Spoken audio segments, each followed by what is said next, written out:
back from the weekend at my step-parents. I told them. Okay. It's all good, fam.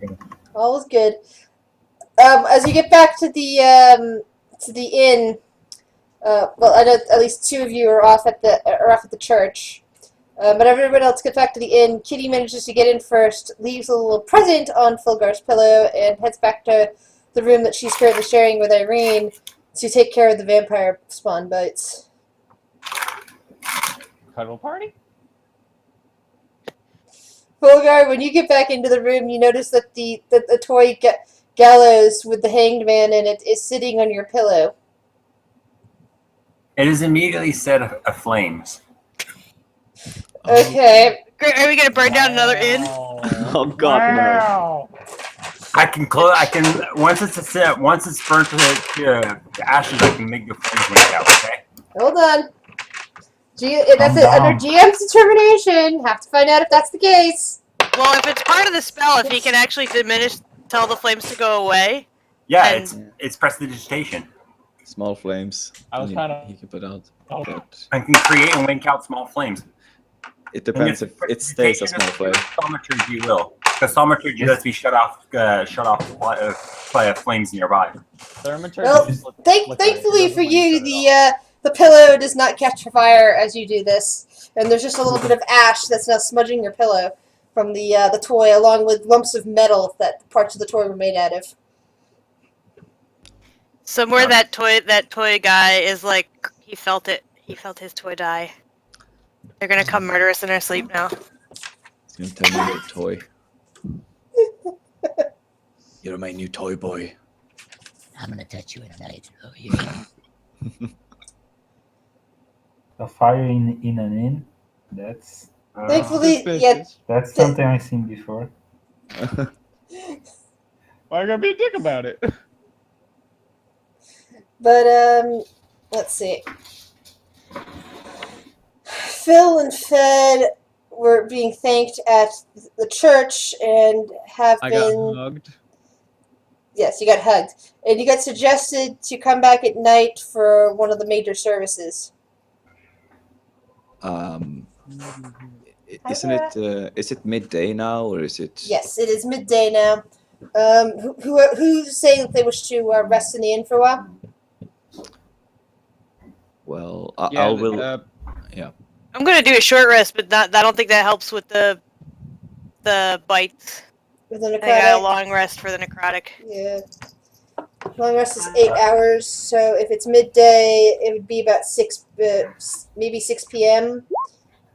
But you're only allowed to like long rest every 24 hours, I think. You're not allowed to just keep long resting whenever you feel like it. We should take a short rest too. That's possible. Did you guys? I forget. Did you guys long rest within the last 24 hours? Well, yeah, we slept the night. All right, so. Yeah. Oh, so I have to... But I'm just gonna go back and sulk because I got bitten. Okay, so you guys can have it like a short rest then. So no For long about- rest. Okay. I didn't for get about- hurt to begin with, so. For about 2 hours. Okay, I'm gonna spend 1 hit dice. Kitty is the perfect meat shield, and I love it. Back in a moment. But yeah, the thaumaturgy has nothing to do with shutting off flames. And only us. It's only making you shout louder. It's in there. Prestidigitation does it then. Well, if we're done being thanked at the church, Phil would like to return to the inn for some rest. Short one, as the others. See, prestidigitation instantly light or snuff out candle, torch, or small campfire. All right. Yeah, as you get back into the room, you notice that there's a smell of something that has been burning, although nothing's burning now, and there seems to be a small lump of something on Fulgar's pillow. I'll just I assume brushed Fulgar that. I tried to brushed smoke. that. I'll just assume Fulgar tried to smoke something else. I'm staying at the church because he told me there was rooms there. I will be back in a moment.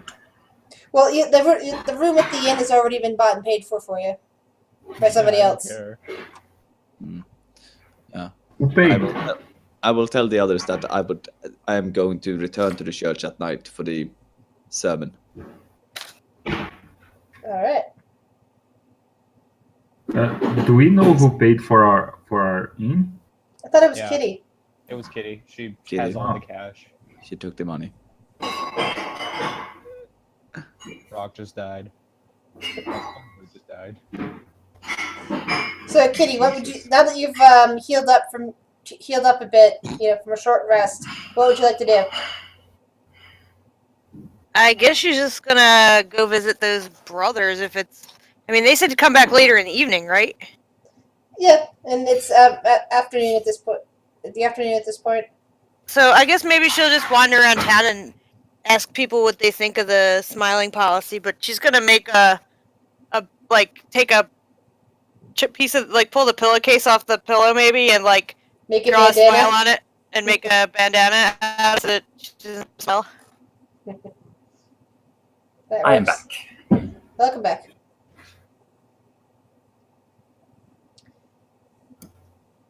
Okay, so Phil, it's been 2 hours of a short rest. What would you like to do?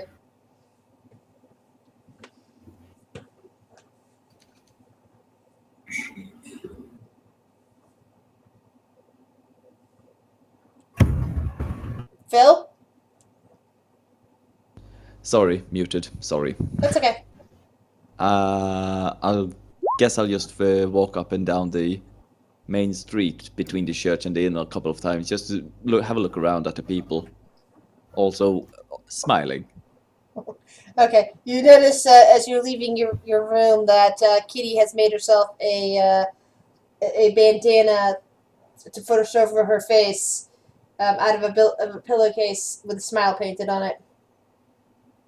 That is a smart idea. But I do not know how I feel about taking the inn's property. So I will simply walk and smile. And Devos, what would you like to do?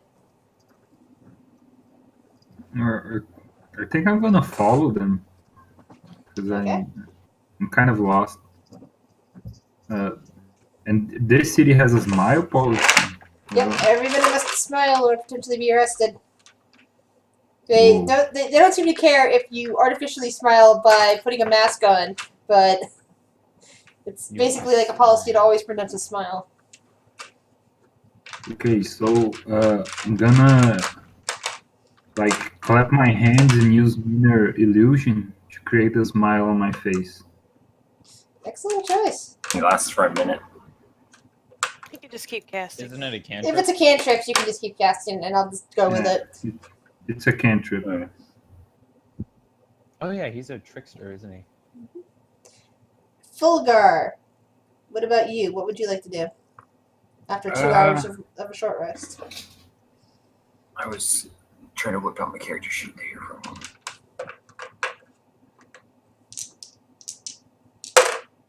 How else? Oh, no, I was basically.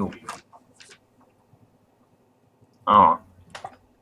But the short rest was probably around the end, and then people seem to be heading somewhere, so I'll do what I usually do and tail them from behind. And finally, Fed. What would you like to be doing? I stayed at the church just chilling. So you're just going to be staying there until services? I'm just chatting with everyone. You're not going to bother Trying to get with... the locals. Okay.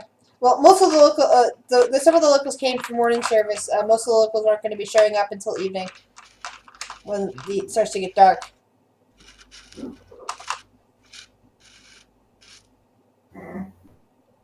It pretty much is just you and the priest and the various people who work there that would be at the church.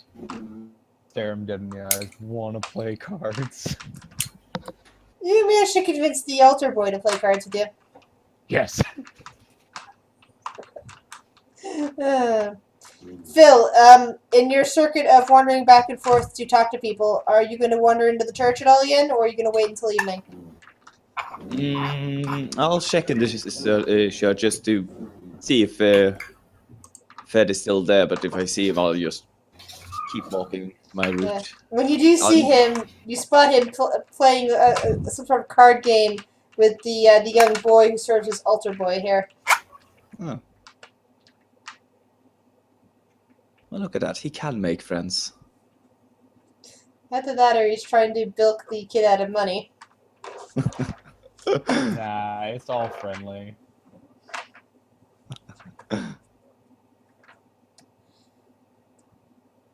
You don't get too much information as you're wandering around.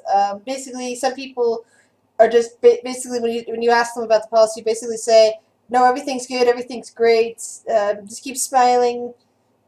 Some people do seem to be afraid, as they mention this, but it basically seems like they're afraid to say anything bad about the Baron for the most part. Do I see I anyone ask him not his smiling? name, and if he wants to be my friend. Kid's name is. Kid's name is right here. Oh, I know. My name's Yeska. He says cheerfully. Me and Father Lucian have been trying to raise everybody's spirits. Are you going to be joining us? Most likely. What do you think you're going to be doing here? Maybe you can dig graves or something. Be better than Millie. Though I think his family needs the money. The boy frowns a bit. He just keeps, kind of talking. He basically is one of those kids that kind of talks anything that's in his mind, even if it hasn't been fully thought through yet. Ah. What was his name? And if you could write it down, that'd be great. Yes.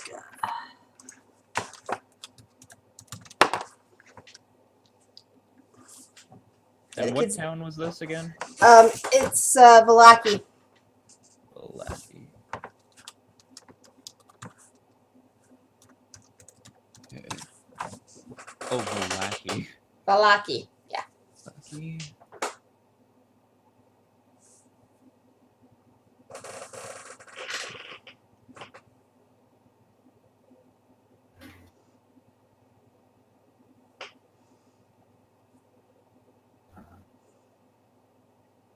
Writing down basic people I meet. Okay. As the rest of you wander around, chatting to people, not getting very far. After 2 hours have gone by, eventually you're approached by several guards. "Excuse me," one of them calls. Why, yes, my good man. Are you the foreigners who discovered a nest of vampire spawn? He says this more softly so that surrounding people can't really hear that he's mentioning vampire spawn. I will walk up and talk silently as well. Yes, that would be us. Excellent. He pulls out what looks like an embossed letter from his pocket and hands it over. "This is a summons for tonight to the Baron's house," and he gives directions. It's the large mansion. What's the location of this one? Hold on. I believe that's down there. He and his wife would wish for you to be guests tonight at dinner. Oh, would that be when he says this, it's kind of clear that you better be here. Basically, it's you better be here because you're being honored. And he doesn't actually say it out loud. You get the feeling that if you don't go, you're going to be thought of as bad people. Oh, well, I will still look him in the eyes and say, will this be after the sermon at the church? Oh, I'm afraid not. It's around sundown, which is probably about the same time as when people gather at the church. Oh, that's unfortunate. I'll see that. I'll discuss this with my companions. This is, of course, an honor to be invited. Yes, the burgomaster expects you at 6. And he hands over the letter and vanishes. The letter doesn't really have much in the way of more information other than to say that it's, you're cordially invited to the such and such address at such and such time. Please present this at the door, sort of thing. I want to find Kitty, unless she's here with me. I was just wandering around the town asking people, so might be with you. You're probably nearby having a chat with somebody. Kitty, we have a problem. I have a feeling like we were all three of us just walking around town together, more or less. But yeah, like kind of talking to different people is what I'm imagining. Yeah. Yeah. Anyway, Kitty, we I have a think problem. I'm there too. Davos. Yeah, pretty much everybody but Fed is in a loose area nearby to each other. What kind of problem? We've been invited by the Burgermaster. The guy that wants everybody to smile. Yes. And guards made it quite clear that we are to be there at 6. What's with everybody wanting to do stuff at sundown? It's weird. Hmm. We better Twins buy wanted me to some- meet them after sundown. We better buy some clothes. Oh. What, you think he Yeah. wants me to dress up? Yeah. Well, I mean, I look like a peasant, but that's because I I'm a am. merchant. I think if we all go in there in like expensive clothes, they're gonna value us more. I'm not putting on a dress. I cannot afford any clothes, so He wants If you- vampire killers, he's getting vampire killers. Vampire killers don't wear high heels, to be fair, except though, in we would Hollywood. not kill them. The GM makes an observation out of character saying that you do realize that high heels would be excellent weapons against vampires. You could just use Yeah, them as try a running at 'em. stake. Yeah, yeah. Try running and then tell what kind of a weapon they are. If you have the dexterity to run in high heels, then you can use them as a mega weapon. If you can't run in high heels, then they're useless to you. 1d4 piercing. Nobody can run in high heels outside of Hollywood. Just telling you right now. I tried it. You think he wants vampire killers? I think he just wants to congratulate Well, I mean, us. they asked us if we were the ones that found the vampires, so believe me, I'm not dressing up. Look, whether or not if we're dressing up or not is not a question. It's whether or not if we're going. I think we're going. It sounds I like we won't don't really be. have a choice in the matter. Yes, that's kind of the point that scares me. Part of me is thinking, should we just... Hightail it out of here? Yeah, that's part of me thinks that way. Yes, I am Can't sad to really say. leave Arena behind though. Well, of course, take her with. Promise. Take her with.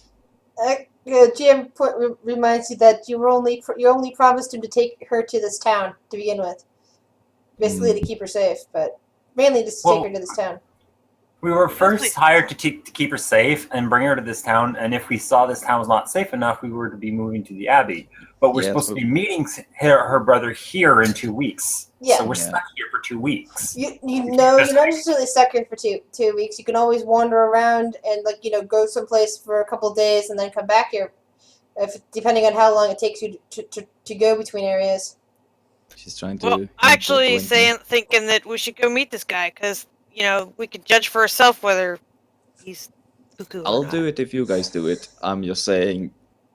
The guy, I mean, haven't met the guy. We've been and it asking kinda the freaks me people out. around town if they like him or not. If we go and meet him and find out he's a whack job, then that'll make the decision that much easier. Yeah, I suppose. Still don't like it. What's the worst that could happen? Maybe he'll have some beer. Oh, maybe. The wine isn't so bad. I'm just thinking of a line of what's the worst that could happen? Let's see, the running, the screaming, the people with pitchforks and flames. What's the minutes later and we're all dead? It's fine. The really concerned will be so, fine. is anybody going to let Fed know about this? Yes, that was my second thought Because as well. Phil knows where Fed is. And Tobias, if... Oh, crap. I can't... Am I not hearing anybody? Because I see both Leondis and Tobias's thing flashing, and I'm not hearing anything. I'm not hearing anything. Crap. Hold on. I can't hear anybody. Oh, No one? no one at all. I don't think One nobody's second, please. speaking. This is why I hate Discord. Test. 1, 2.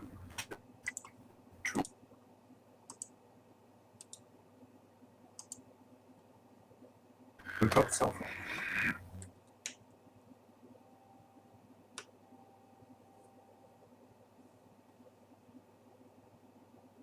Are you stuck?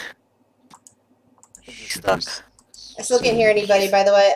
My headset seems to have died on me. Hold on 1 second. Let me see if I can fix this. We can fix it. Wrapped around my laptop cord.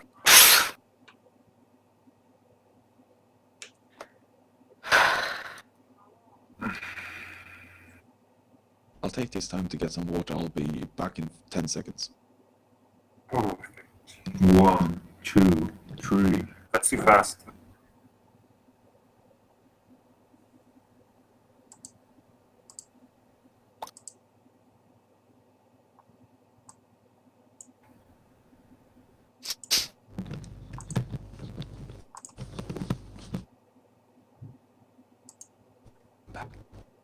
That's what I'm making.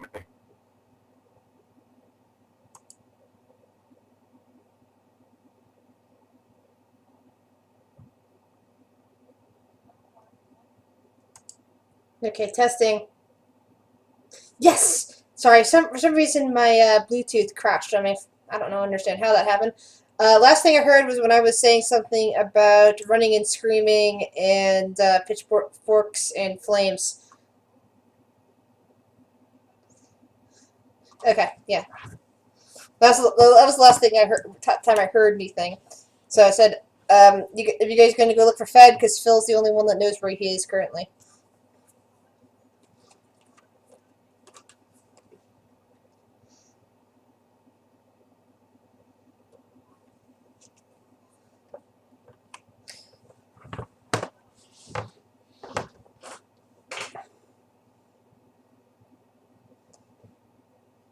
Yeah.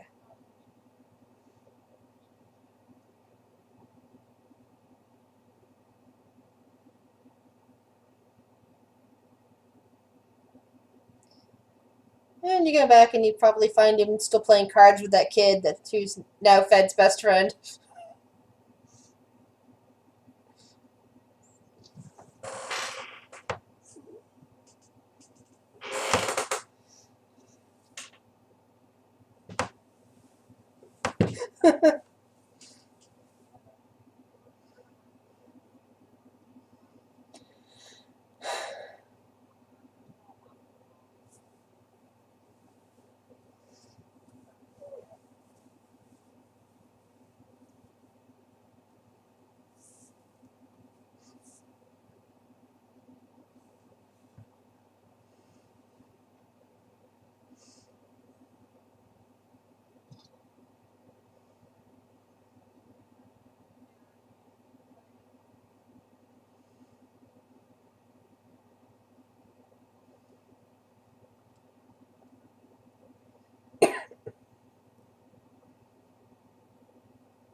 The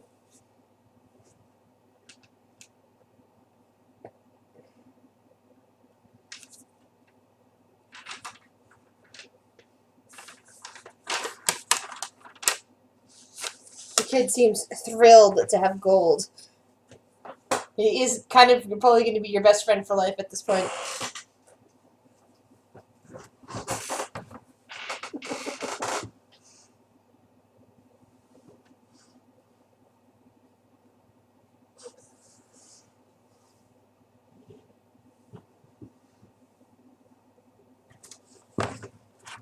All right, so you still have about 2 hours to go until you have to be there at the mansion. Are you going to get yourselves cleaned up in any way, or are you just going to go in raccoon from the trail?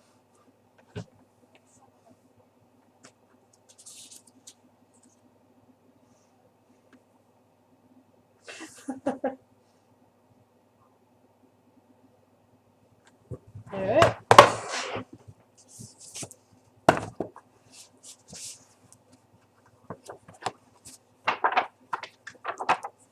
Is anyone else going with him, or is it just going to be you? You didn't pick up anything to sell?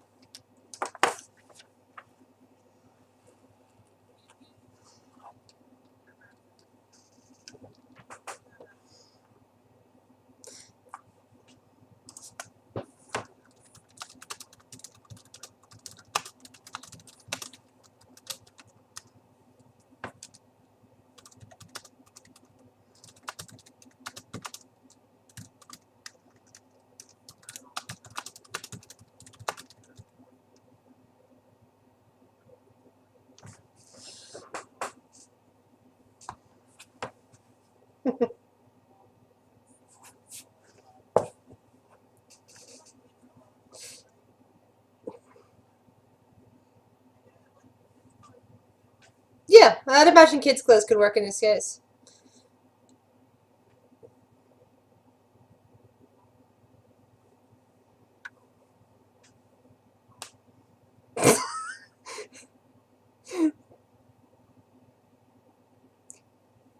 It melted, unfortunately.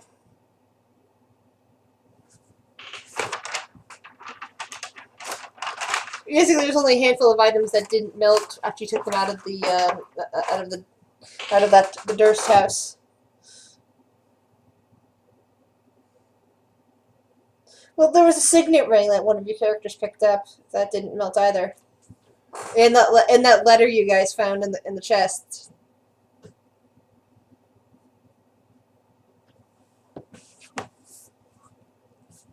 Yeah, and that was in the basement because it was like in stuff that hadn't gotten burned down and had to be rebuilt from magic.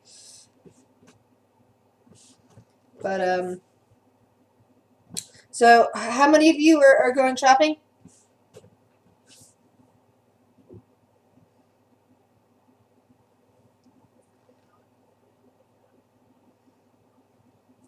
Okay, so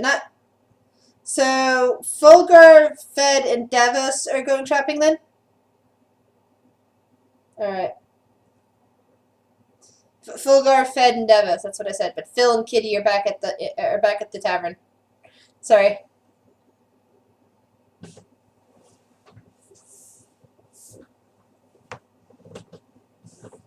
Alright.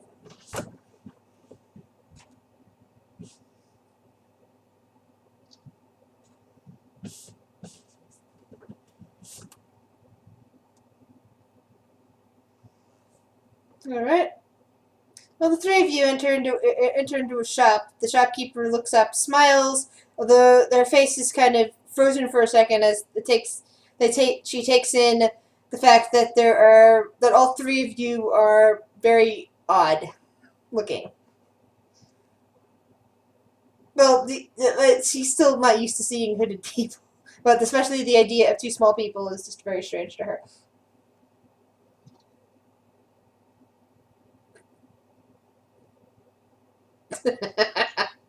And that's different from normal how?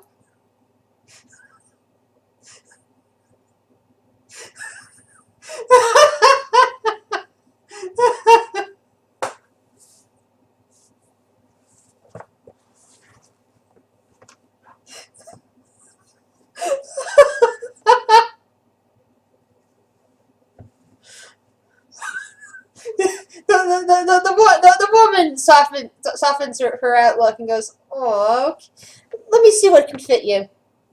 And comes out from behind her counter and starts taking around to some of the mannequins and such. There's one child-sized mannequin for a boy that has a nice little suit on it that looks like it will fit you just fine.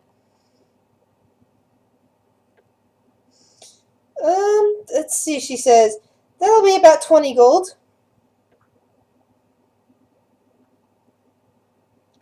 She bites her lip and looks over towards Fulgar and Davis.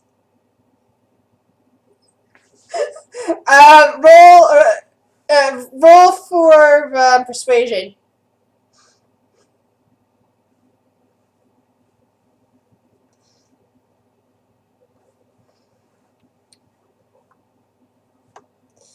I know there's markup values in these type of stores.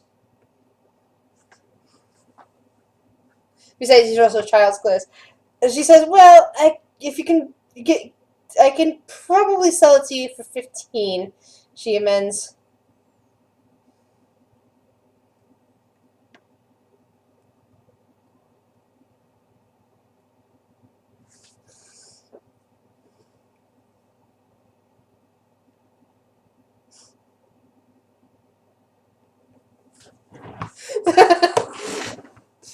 She hands you off the small child-sized tuxedo and shows you off to a fitting room while she turns her attention on Fulgar and Davos. And what can I get for you?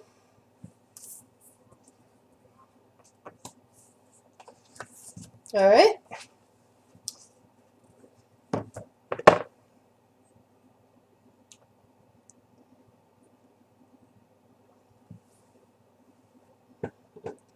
Could you repeat that? I'm sorry, I couldn't hear you quite right.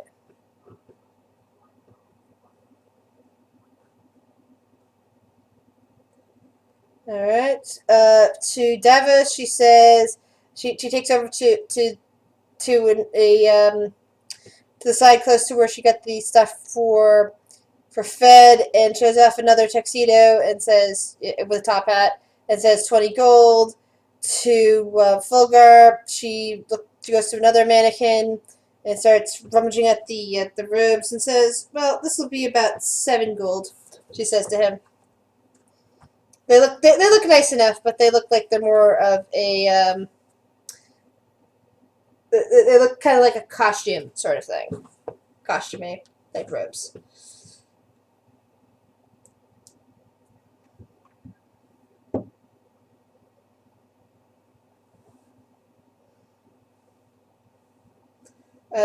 Yeah, roll a persuasion check.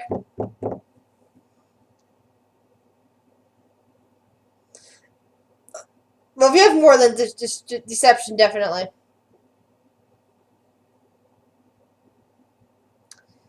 She shakes her head. I'm afraid it still costs 20 gold.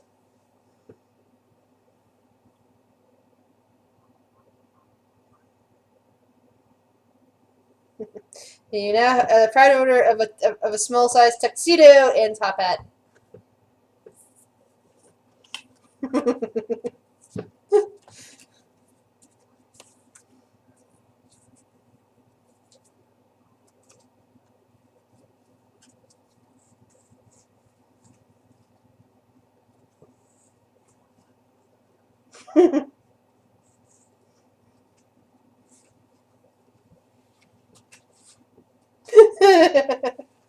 Well, that's demons for you.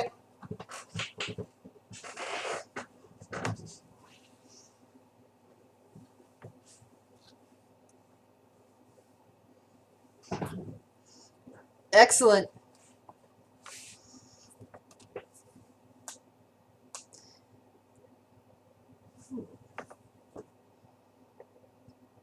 So, how long does it take you to find a room you like?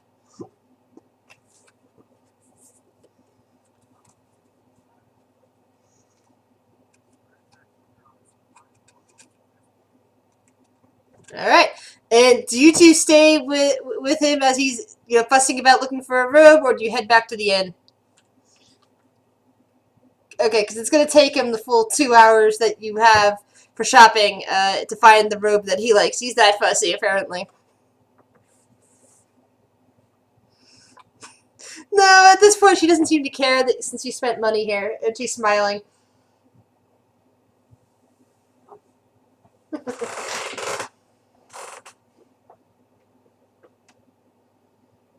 What sort of stupid shit are you gonna do?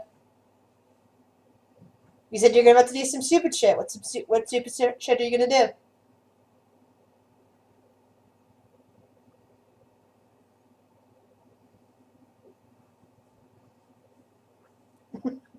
You're just gonna start pulling on Fulgar then?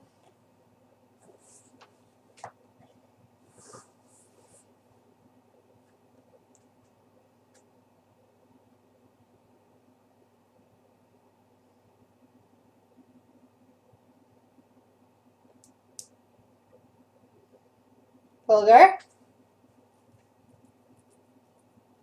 Fulgar. Yeah, I noticed.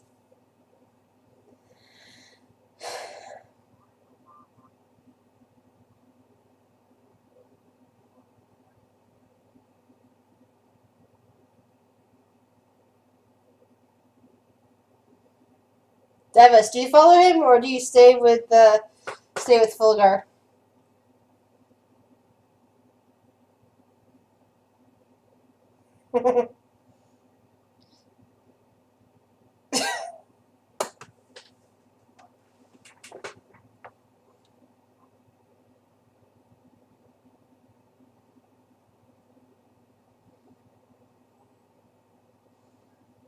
Javis?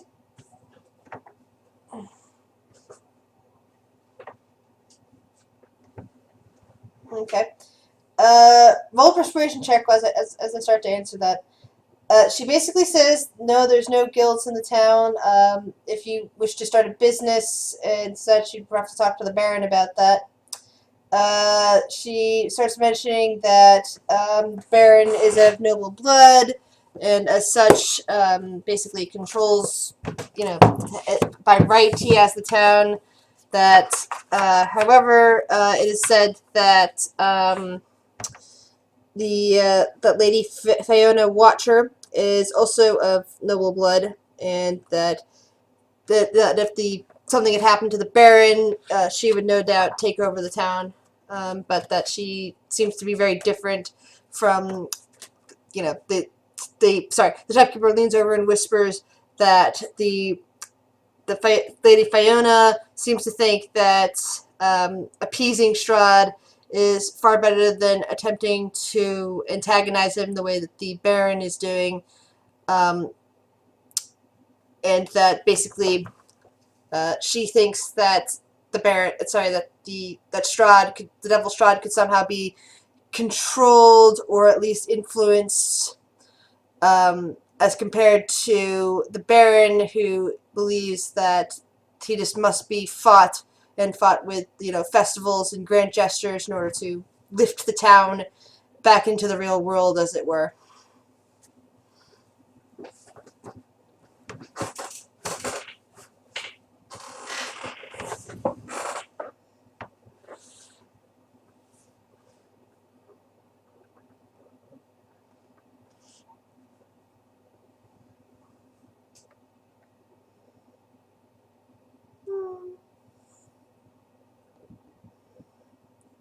Yeah, I think the leather armor would throw off the look of the tuxedo.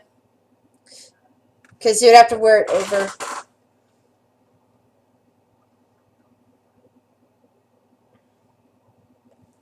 Yeah, if you had a mithril chain shirt, you could do it, but you don't. You have leather armor.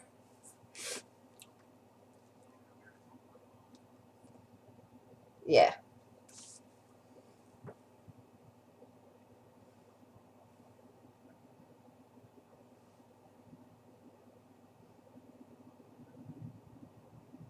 Okay. Yeah, you see Fed there trying to pick himself up in his finery. Right outside the shop.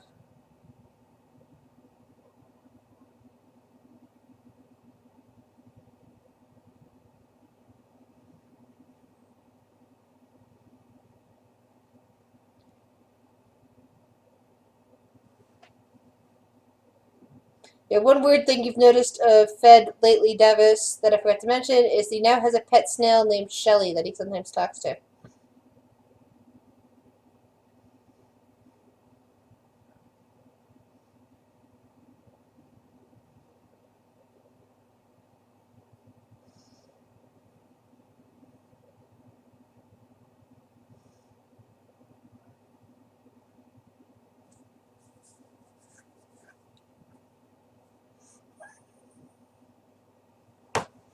All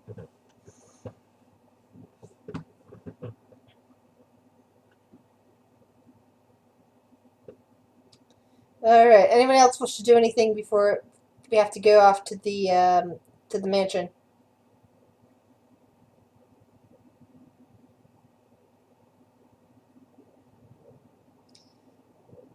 I'll be back in 2 seconds because I have to run off to the bathroom. I'll be right back.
And I'm back. Sorry about that.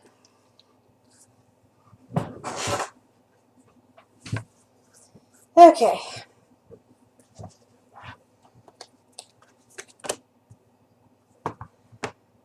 Let me pull up the page with the mention. Here we go.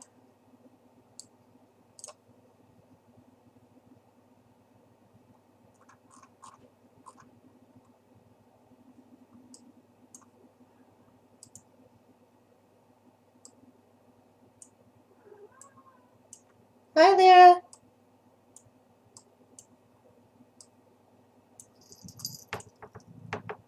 Yeah.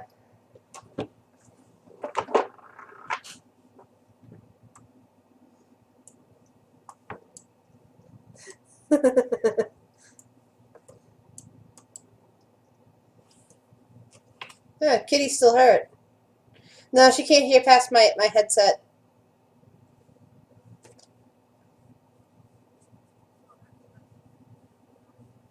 Oh, that's right. Sorry.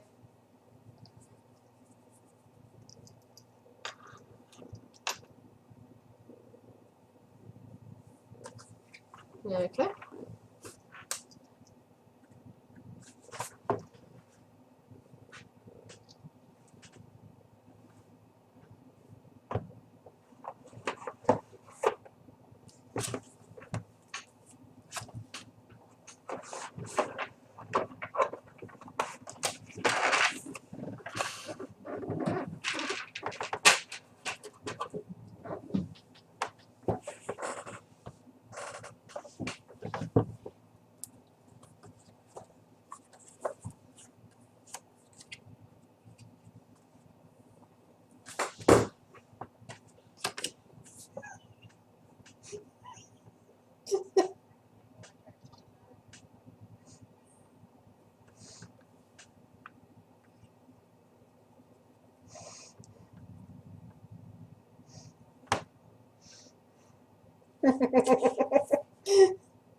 The Burgomaster's Mansion.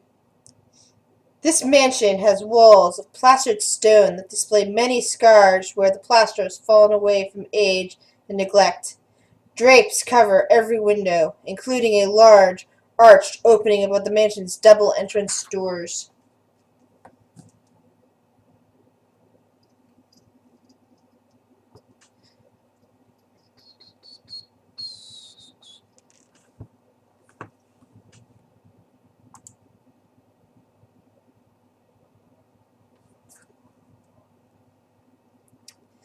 As the door opens, and a human woman looks out, smiling at you.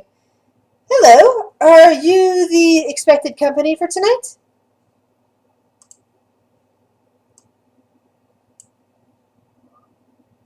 Oh, I am just a humble maid.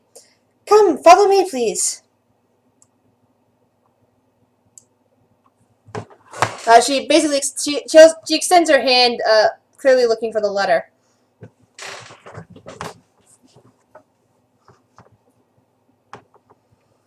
Let's see. Hold on a second. I'm trying to figure out what she's escorting them to a specific area. Okay. I see which way it is now.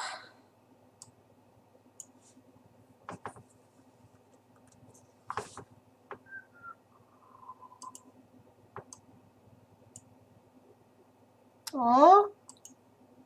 What's wrong with your rat?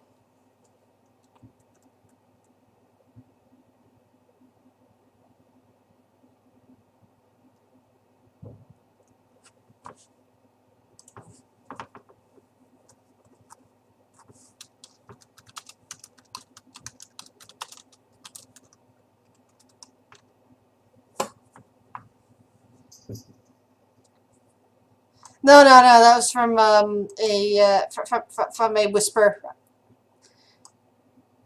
If anybody else is going to follow.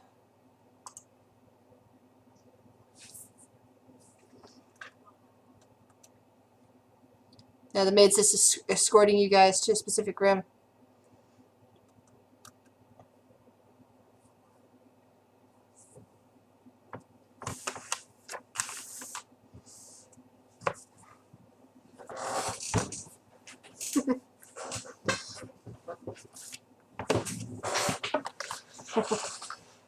Basically, the maid will respond to you as soon as everybody else comes in and joins you.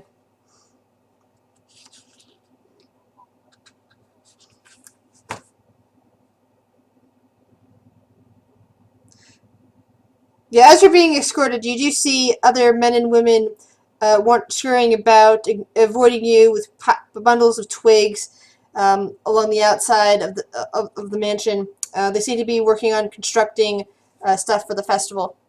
That's going to be in 2 days.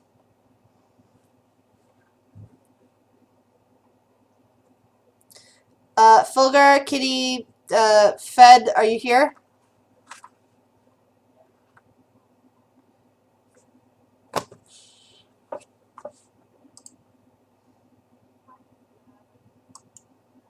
Yeah, that's what. That's basically what I was sitting here waiting for you guys to do. I'm waiting for you guys to actually move your tokens.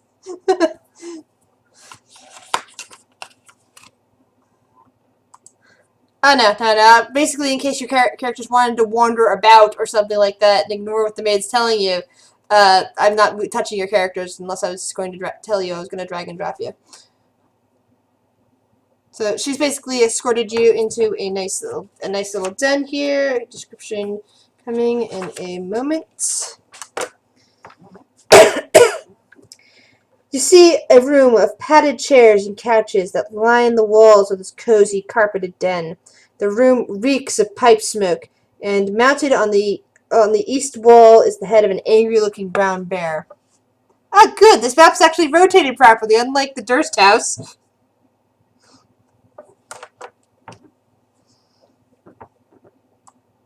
If you will wait here, the burgomaster asks to speak to you in private before dinner. And she scurries out again.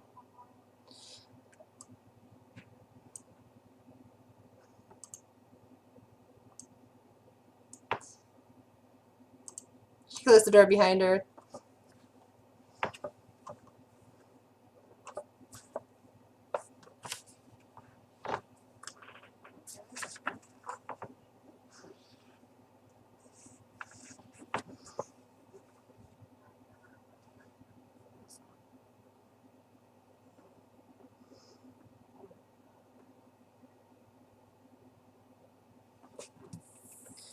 What are you looking at again? I think one of you is looking at the bear's head. It looks fierce. Its teeth its teeth look like as if they should be dripping saliva still. The teeth are bared. The lips pulled back into the final snarl of this creature.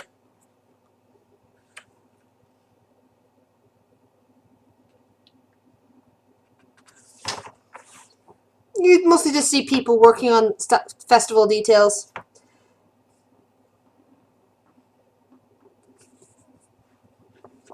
Because I'm trying to find the. Unfortunately, they do not have the information about what the Baron wants to talk to you about in here at the same time, in the same section as the description of the den. That kind of sucks. So I'm kind of like trying to remember what it was exactly that you're being told.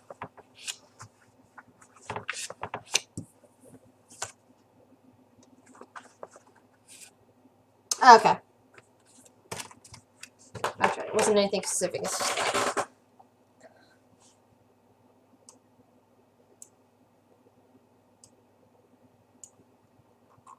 That's what I'm looking for. I'm trying to remember where his token is. Oh, 1 second. No, it looks like it's all hardwood.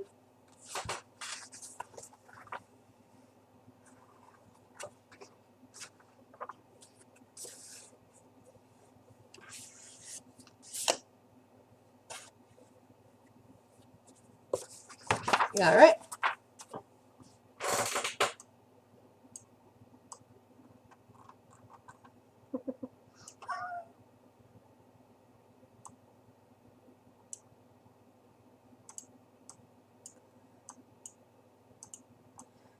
Alright, anybody wish to roll a perception check? Roll perception.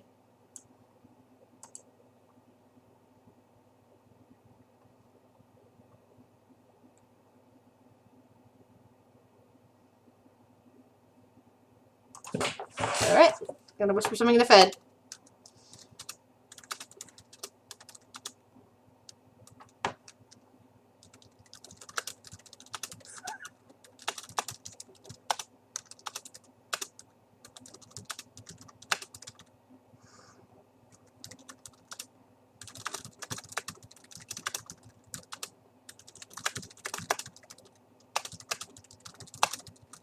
Alright, if Ed wants to share that with you, I will give him a moment to share.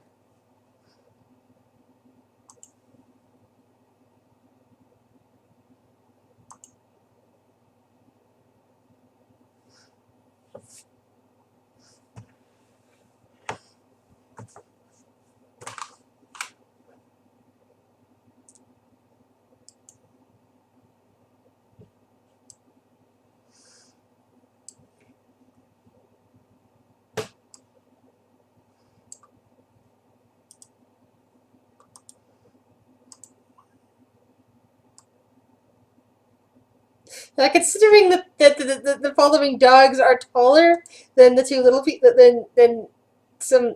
Okay, the maid comes back and in walks what could only be the burgomaster. Let's see if there's a picture of him I can show you. There should be.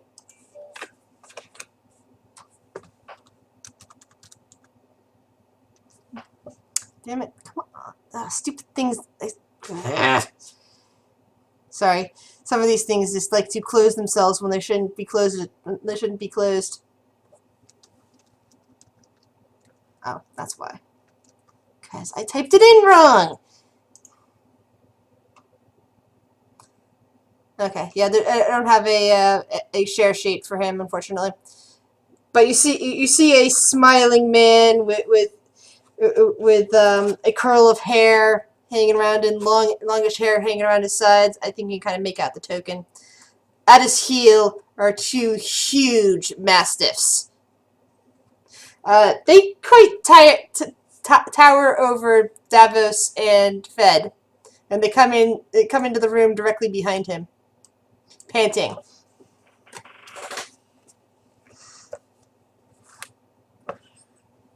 His eyes snap to you, and he's still smiling, but it kind of looks a little bit vicious. No, he says, and then he looks. He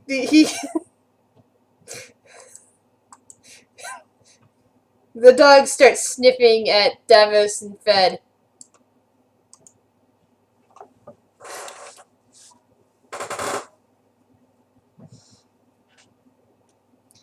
His eyes snap over to Phil immediately. This is my house, sir. Watch your tone. Oh, sorry, that was. I hate when I do that. I hear. Sorry, I do apologize. He looks over at Davos and says, "This is my house, sir." And then he looks around to Phil and Kitty, who seem to be the unruffled ones here.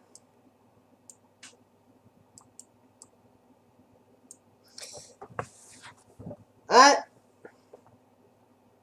am Baron Vargas Vlakovich.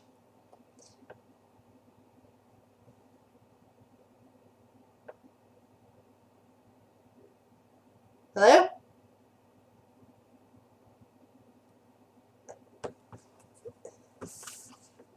Thank you.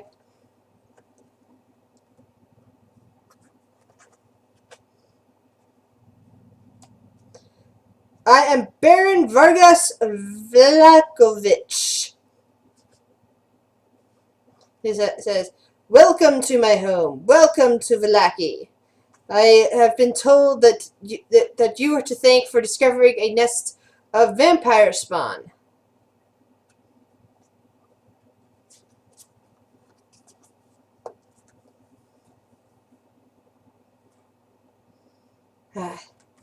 The evil eyes of the devil Strahd, but you helped the guards take care of them.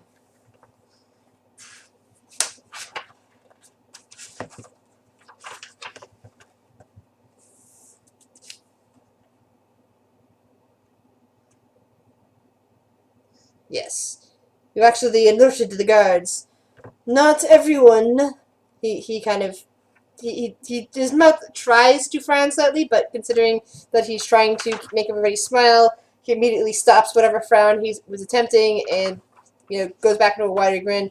Not everybody around here would be up to the task of alerting the guards to such trouble.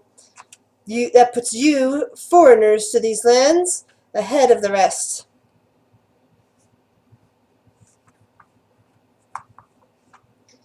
Now tell me, you do come from the wider world, yes? He looks over at Davos and Fedrin.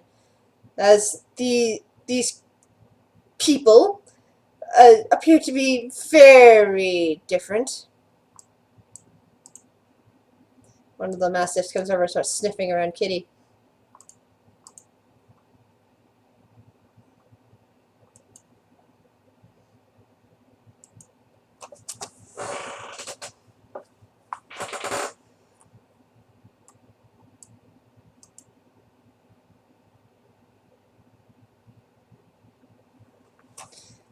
No, the dogs seem to be something that basically a partial extension of the Baron in a way, like the way that very loyal pack dogs would be towards their alpha. Basically, it's one of those things of if you would decide to attack the Baron, the dogs would immediately be upon you.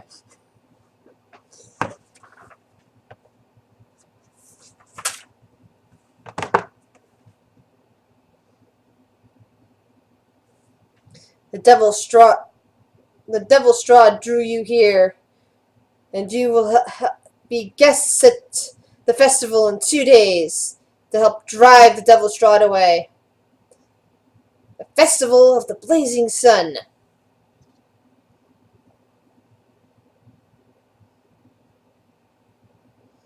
Well, the more moods that are lifted, the more chances that this town can be dragged back into the real world. Especially with visitors such as yourself, who came from such a world. Perhaps you will be able to be instrumental in dragging all of us there.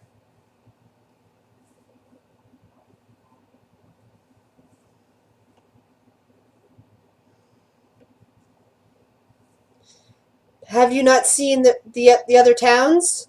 Have you not seen how dour and downcast everyone is there? It's that slip further and further into the muck, into the fog that drowns everything.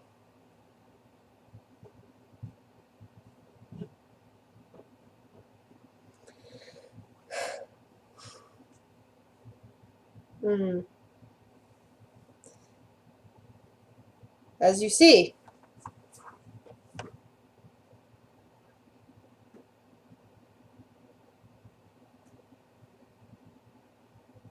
Oh, we are going to simulate the sun by burning by burning a construct that we make that looks like the sun. As you can see outside, there are many people working on it now. There'll be a glorious light to shed all over town, even if the darkness comes in forms of the fog.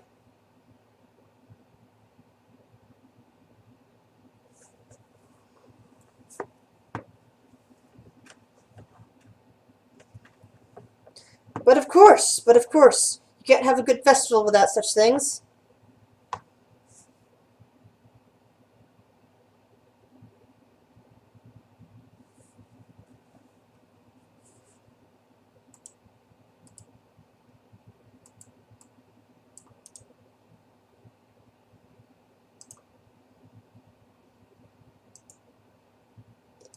Alright. So, are you ready for dinner?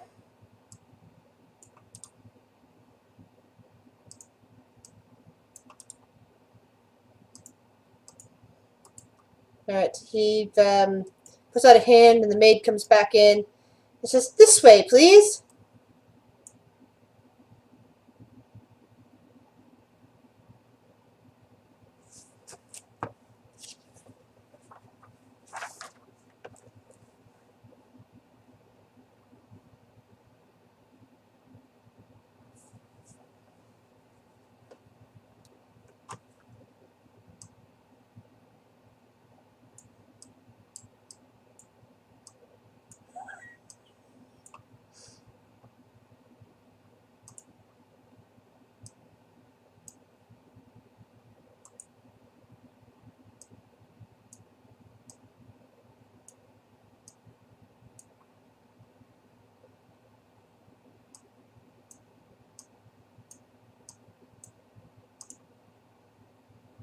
Yep.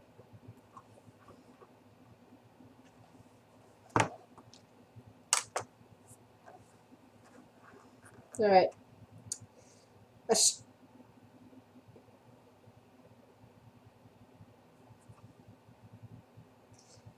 A chandelier of wrought iron fitted with wax candles hangs above a polished wood dining table.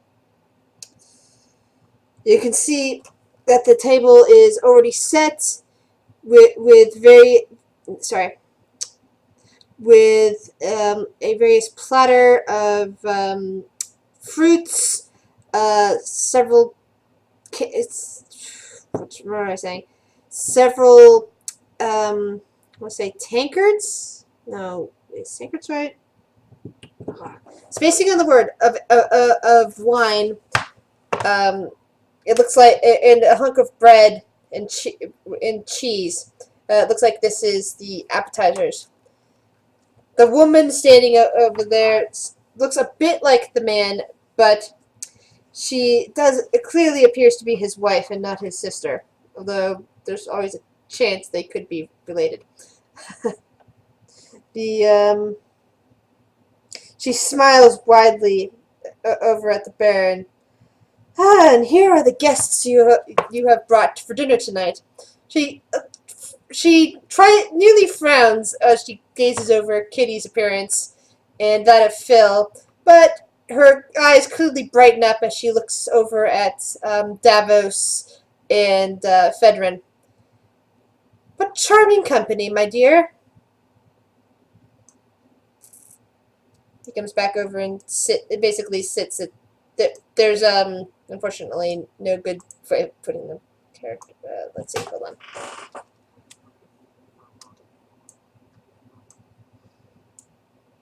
I'm just gonna put them right there since it's the easiest way to put them.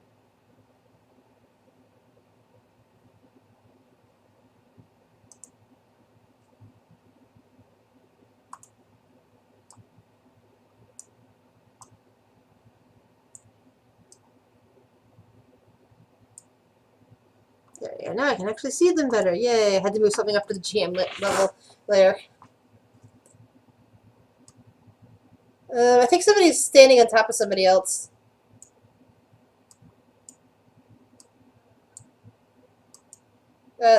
Phil.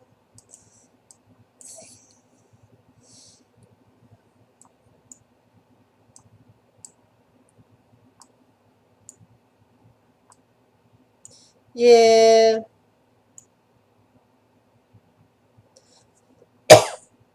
Yeah, basically don't pay attention to the location of the seats. Just pretend that there's enough seats around the table.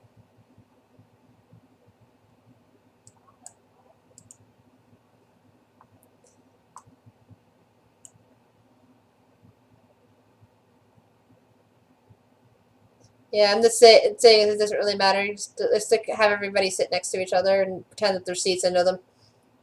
This makes it look nicer.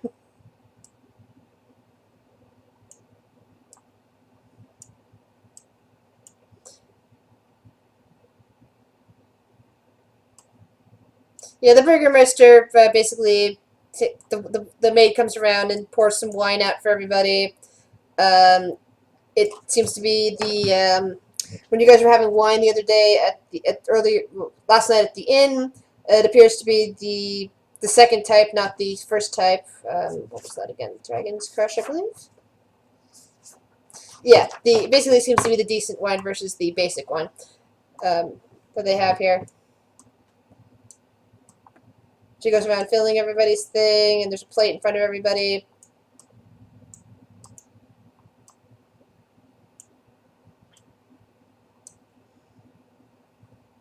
So the Lady Lydia speaks up.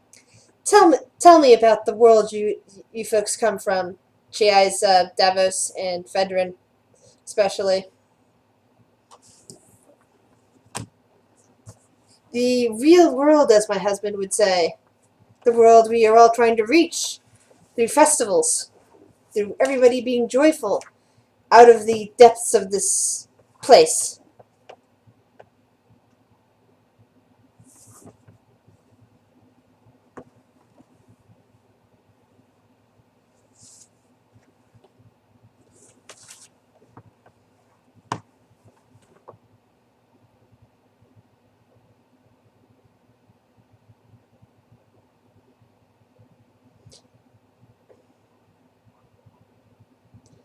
Well, besides that, she waves her hand. That's nothing, really.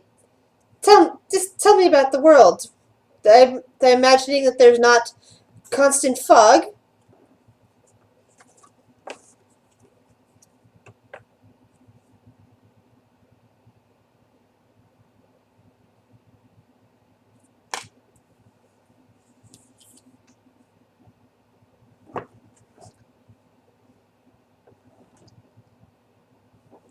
She seems to be a little bit dissatisfied about this and looks over towards Kitty. And what about you, dear?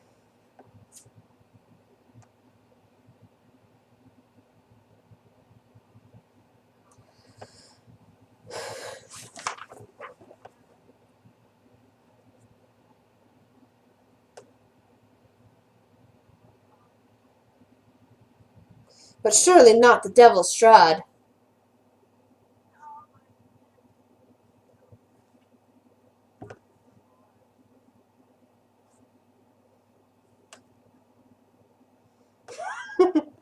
Oh, you have there are elves in your world too, then.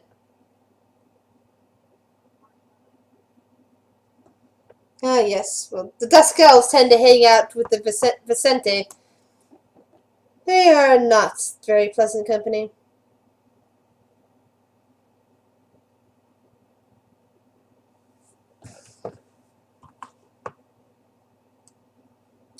The maid and several servants come back laden with platters of food.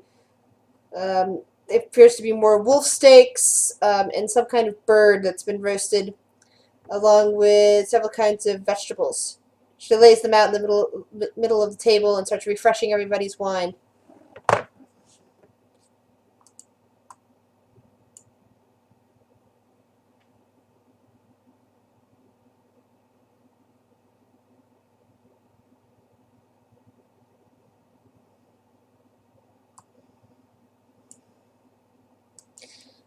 things like parsnips and something that looks like some kind of potato.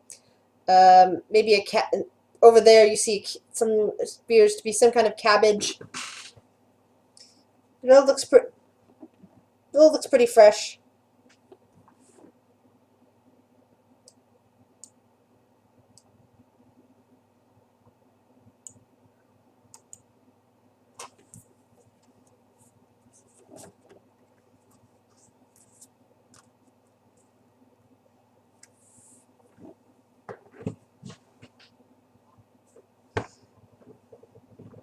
Strahd, of course, he says, interrupting you.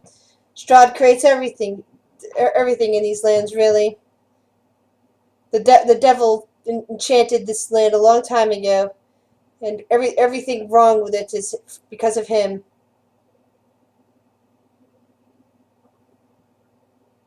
Oh, I was born here. That was generations ago, you see.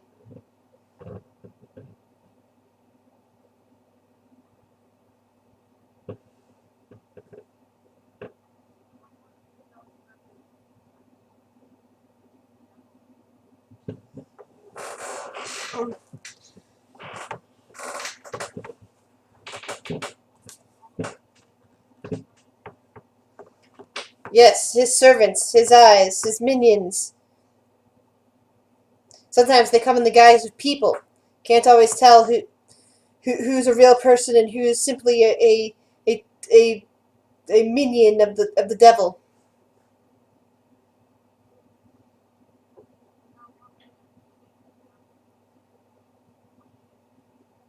Oh, well, we are fairly safe. We have walls, and we have the festivals, of course. Soon this place will be no longer here. We'll be in the real world and have to deal with other problems, but not the devil that controls the lands.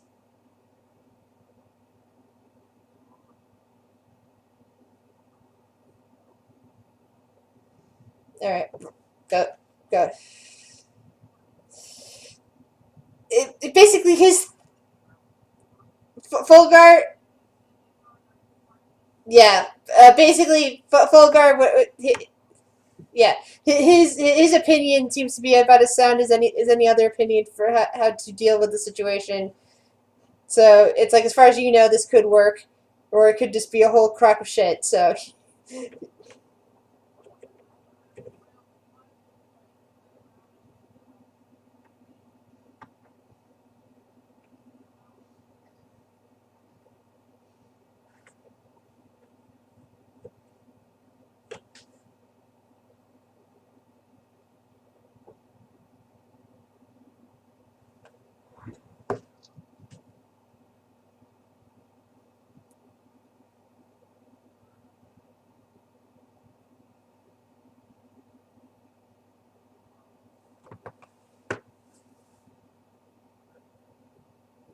Because we are not currently in the real world, therefore there has to be some way to get us there. She kind of thinks about that for a second. Well, from what I understand, from what's been handed down, is that we are in the land that Strahd cursed. It is... He kind of thinks for a moment how to put it. It is elsewhere. It is not the real world that people occasionally wander in from.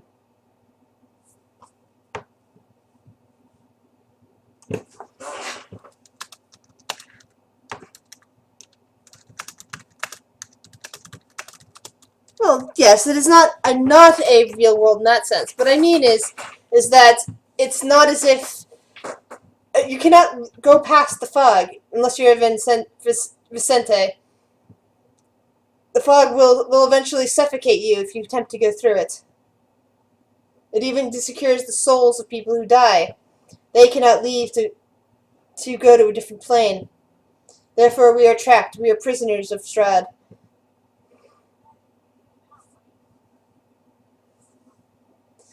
The Baron kind of ponders that for a moment, taking a big sip of wine. I think they are his spies. They do seem to deliver people to these lands, but they do not appear to be all... He thinks for a minute. They don't all appear to be interested in helping him.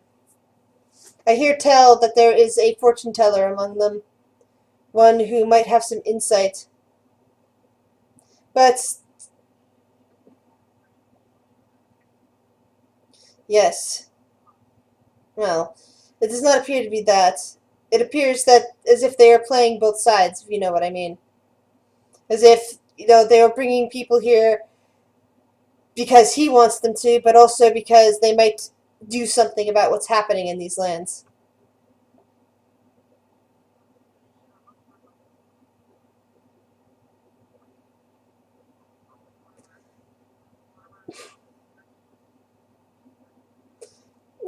I know not why they've chosen you. Perhaps they have some reason, or perhaps you're simply here now at the right place to help us. So you will be at the festival in 2 days. It's clear, by the way, from his tone that he fully expects you to be at the festival, or he's going to declare you an enemy of some kind.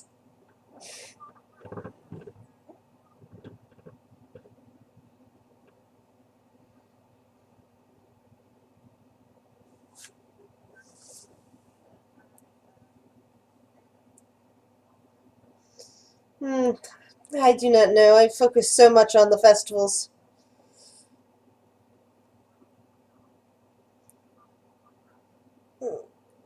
He thinks for a moment.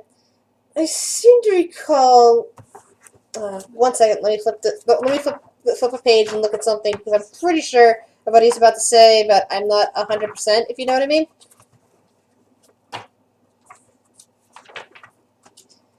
So we're reading about it, but maybe I got something mixed up in my head from something else I was doing earlier.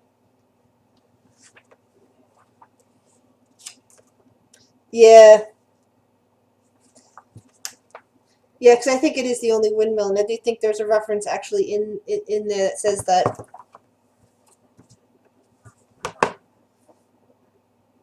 Yeah, remember you guys in this game did not find the will though. You after finding the letter clutched in the skeleton's hand, they didn't look further into the firmly trapped chest. They just kind of left it alone.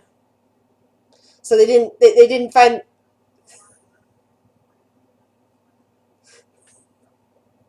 Well, yeah, and remember, each GM also decides what they're going to throw at people and what they're going to keep back. So that actually kind of makes it fun for multiple playthroughs.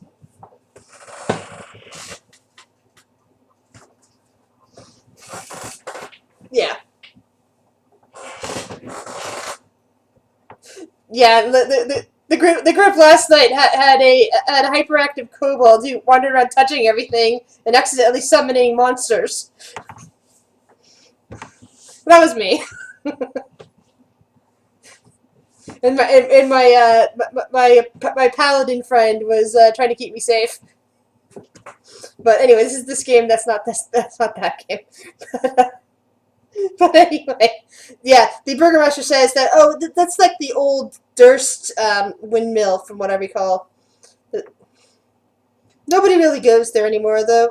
Occasionally, it's said there's activity there, but he shakes his head. I really don't pay much attention to what goes on beyond the borders of Velaki.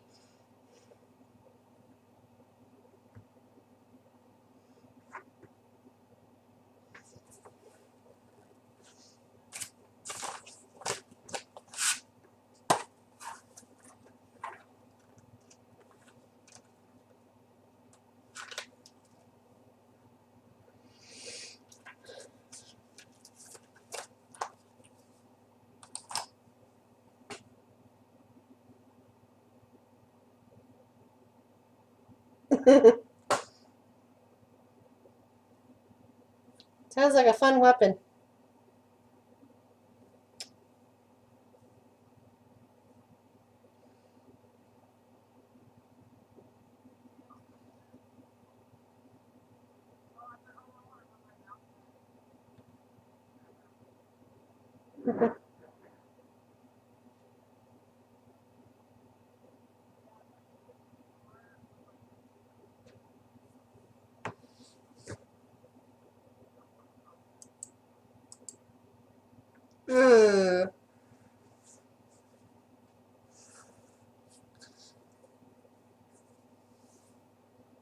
Caltrops, yeah.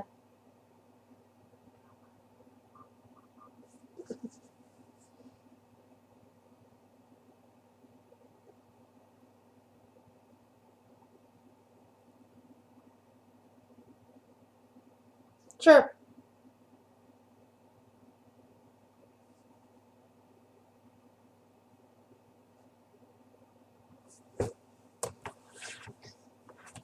He smiles slightly.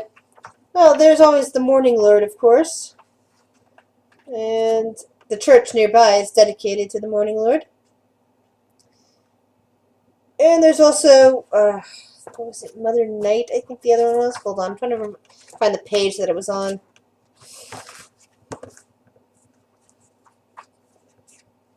I think that was I'm pretty sure that was the other deity of the land. It's like one of those things of it's so organized when you're reading it all in the beginning, and then as soon as you kind of semi-remember it, and then kind of mix it up in your head with some other stuff that you're doing, it's like, now I can't remember if that's the right one or not.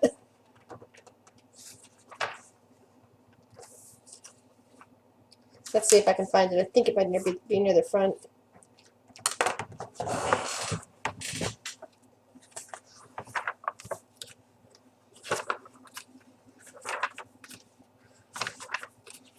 Nope. I'm just gonna go with Mother Night until proven otherwise. If maybe he just thinks that they're referred to as that. I'm pretty sure that is the name of the other one though. It says the Morning Lord and Mother Night. He says what he knows about them, which isn't much. Like basically, it was sun night cycle, a sun and moon cycle sort of stuff. Like one god for the day, one god for the night, and various people devoted to them. But that they hadn't really, that they believed that they might be cut off from their gods after Strahd took over all of the area, which was a few hundred years ago, basically.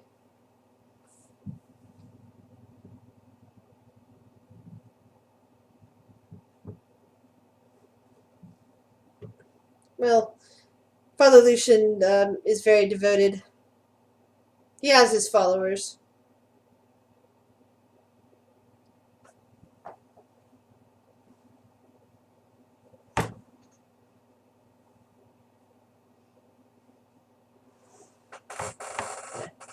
Gods can go by many names.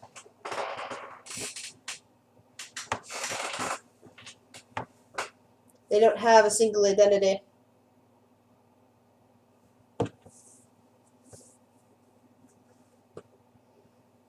Yes, indeed. I wish perhaps one day I shall see evidence of such. I only know what I have read.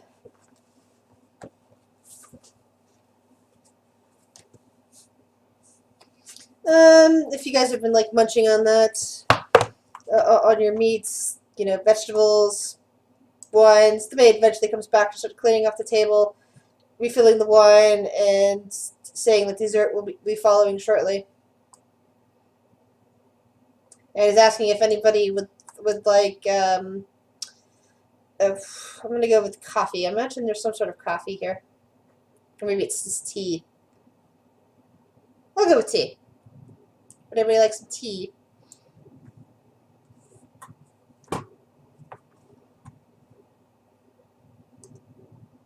She nods and scurries off back to the kitchen.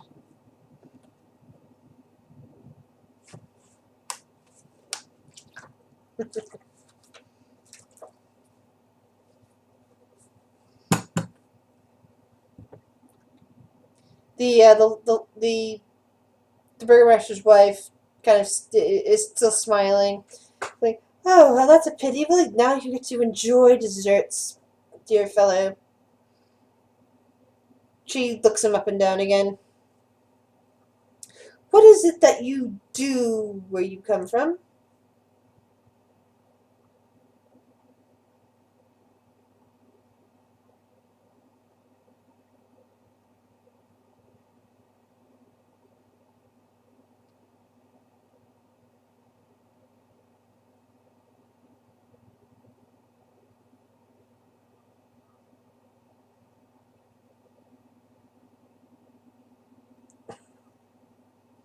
Oh, how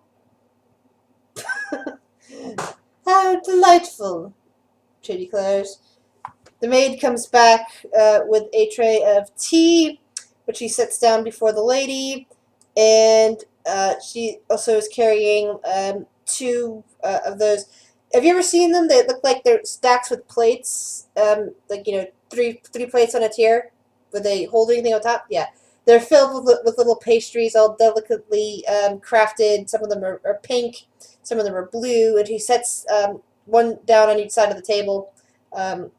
Each end of the table, one close to the Baron and the lady, and the other one close to where Kitty is sitting. And you also have a set of plates that she doles out while the lady starts filling teacups for everybody.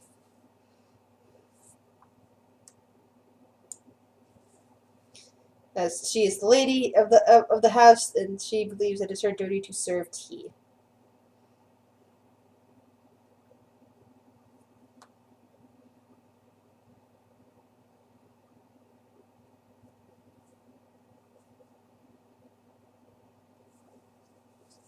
The cakes are very sweet and delicate and lightly perfumed. Some of them smell of lavender, others of honey, and some just of some kind of undefined sweetness.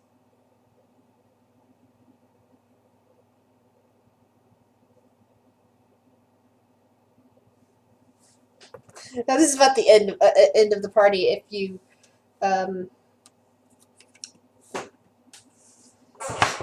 it's probably about 8 o'clock at this point.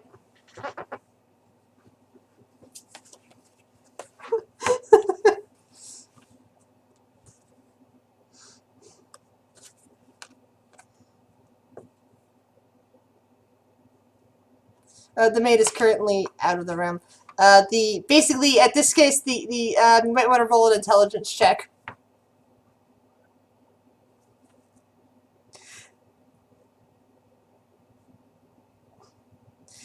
Yeah.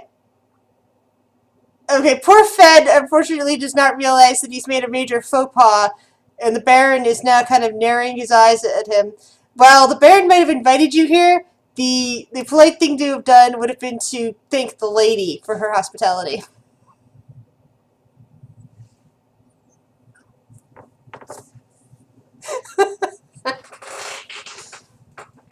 There's silence, although there's still a smile on Lady Lydia's face. It is clear that it is more of a nasty smile at this point as she gazes over at Fed, who is getting up from the table and looking to leave.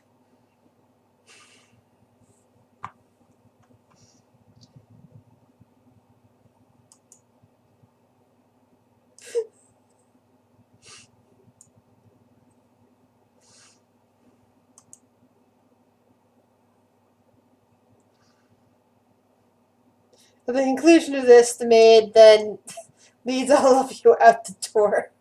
Unless, of course, you wish to linger in the house and sneak around.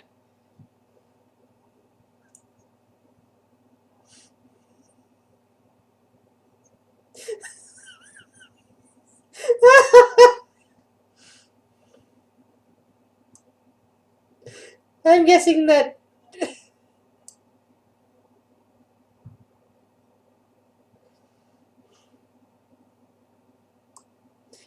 they're husband and wife. They look a bit alike. And as you get into back into the parlor, which you walked through too quickly before to actually look around at, the entrance hall, sorry, you see framed portraits that are adorning the walls of the grand foyer, which feature a wide staircase and a sculpted railing.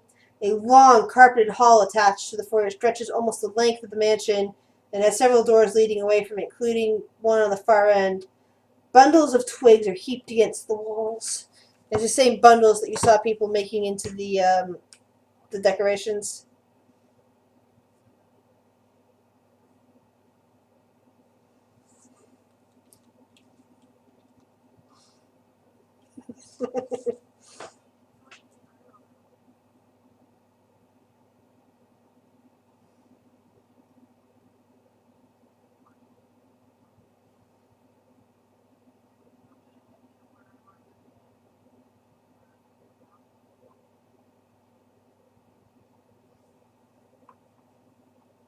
No, but Fed made a major faux pas, and that they're trying to leave now as fast as possible before they decide.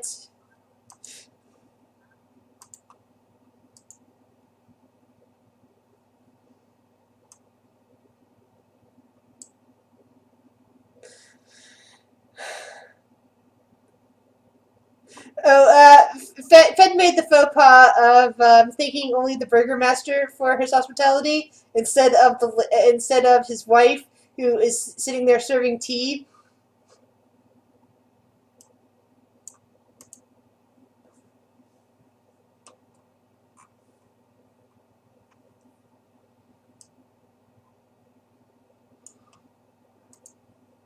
Well, you guys did. You did finish tea. It's just that let's see what the settings of this are.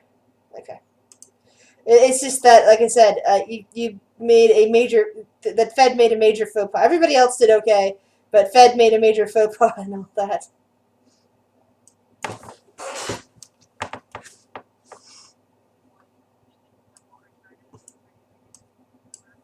Yeah.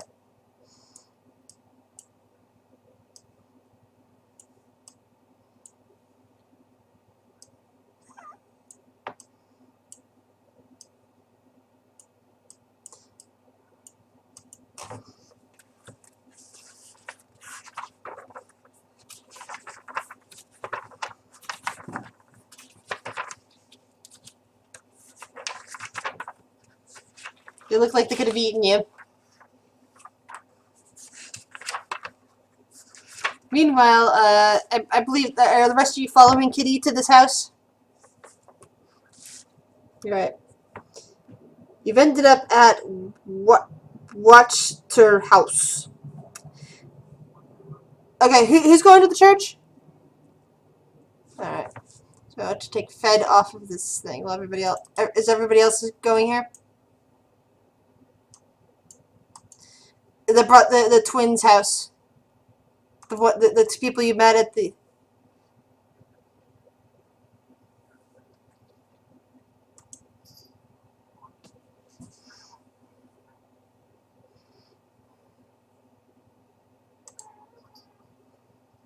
Okay.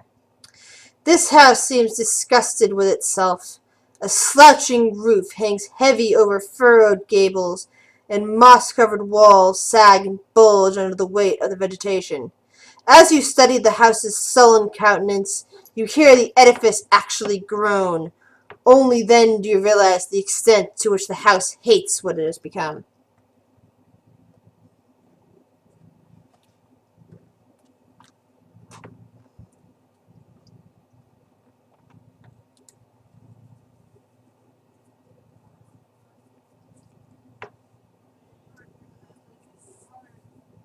Nicola and Carl.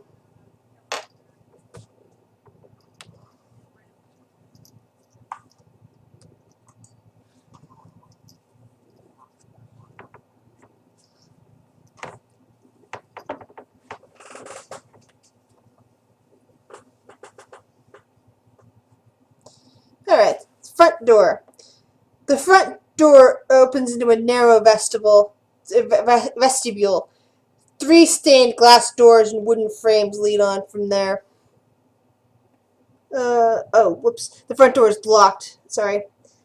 I apologize. I spoke over the entrance thing here. Kitty, you're standing near the front door.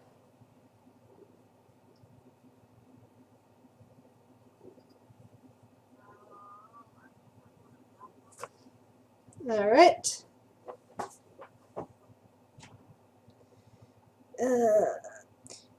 You see a small window cut into the door at eye height opening up. Hello, what's her business?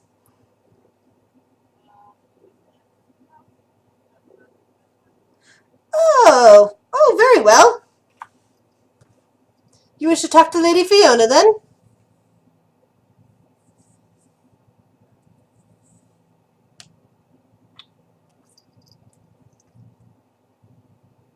Carl.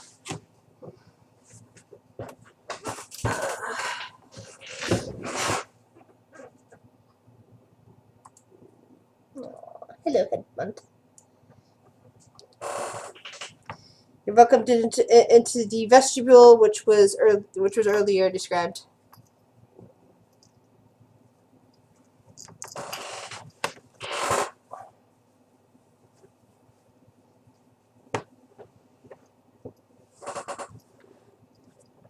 All right.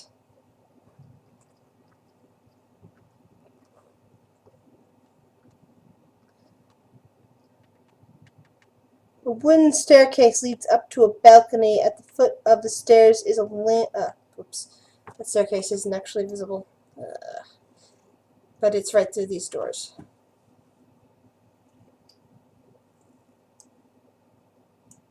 Yeah. A wooden staircase leads up to a landing. Sorry. The front door opens. Yeah.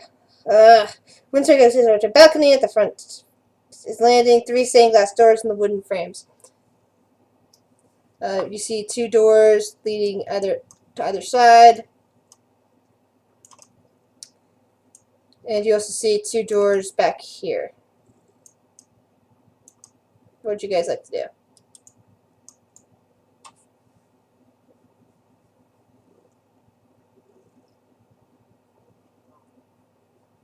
Servant. There's a servant standing there, eyeing you.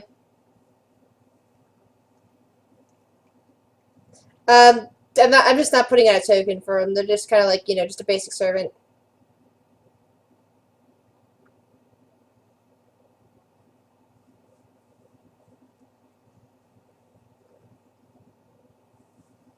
Alright then. Servant leads you off into this area. Hold on. Here we go. To this direction. You have to get off me, Elira. Can't just go laying on my arm.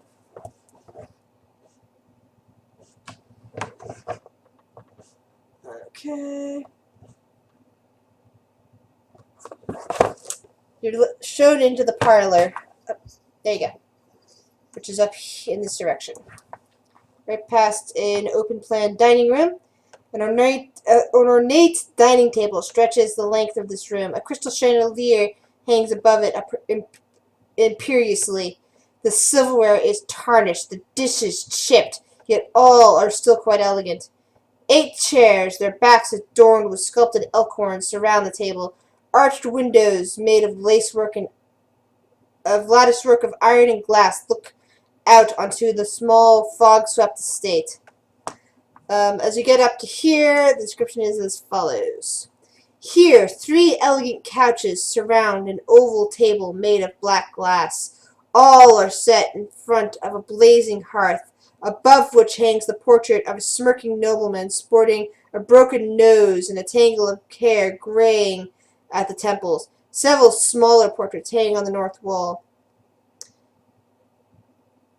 The twins that you saw earlier are a spitting image of this man, but clearly much younger. You also see pictures of the woman who is currently sitting on the couch, observing him, and the 2 sons, plus another woman, what looks like probably her daughter, standing next to her in another picture. Hold on, let me see. There's probably a handout of her.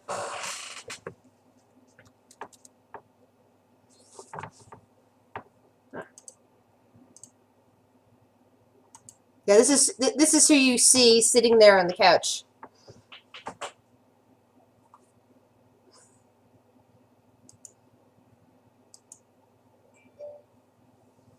She smiles a bit at you. Ah, welcome. My sons said that they had spoken to outsiders.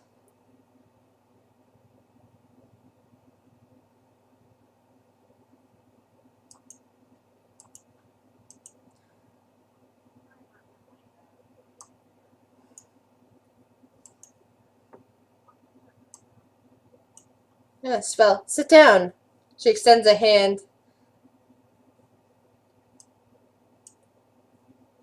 Pretend there's enough room on the couch for all of you, even if the token will not necessarily fit in the same space.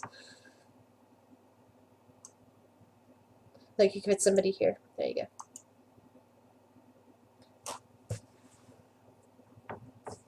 Yep.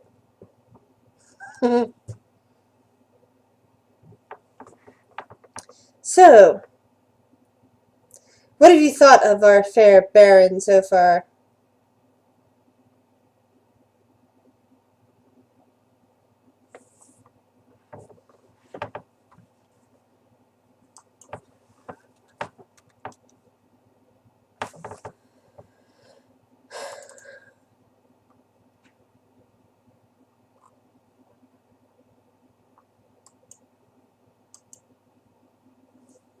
Yes. He is going to anger Strahd one of these days with these ridiculous festivals he insists on throwing, if not bankrupt the entire town. He thinks the worst of Strahd. What do you think of Strahd so far? Exactly. She nods over at Kitty.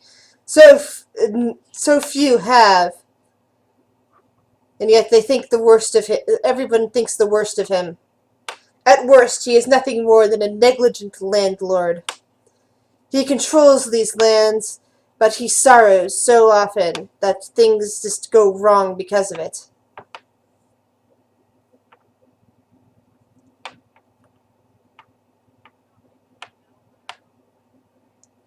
No, he is not a devil.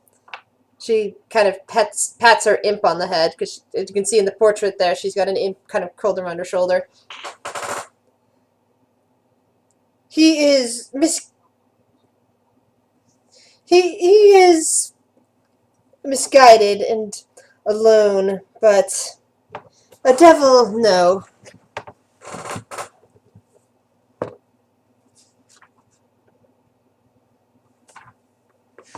Oh, my family has always been linked to him.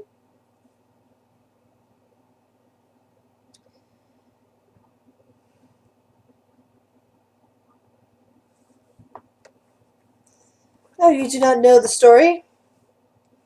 The love of his life spurned him on her wedding day, and when she died, he grew into sorrow, and the sorrow was so great that his own guards betrayed him and killed him, but he was blessed with such power that he came back. Unfortunately, in some ways he is cursed, and he brought the entire region down with him. But he could make things better if only he were not so alone and unhappy.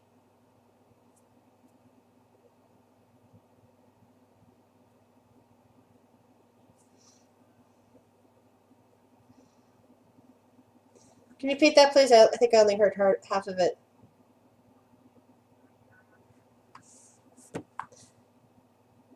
Ah, so you're telling her about the about Irene?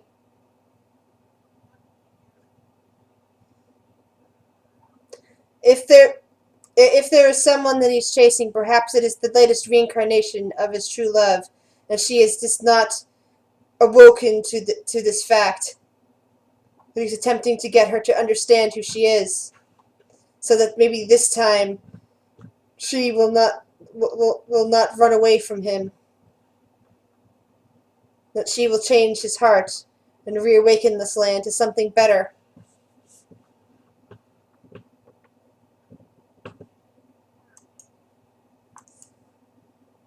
That is only, I imagine that is only because she does not remember who she is. Where is this woman you speak of?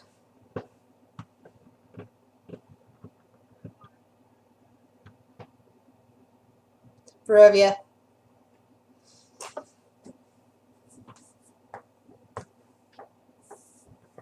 So the rest of you guys are actually telling her about Barovia Village? Okay. But Davos and Fulgar did.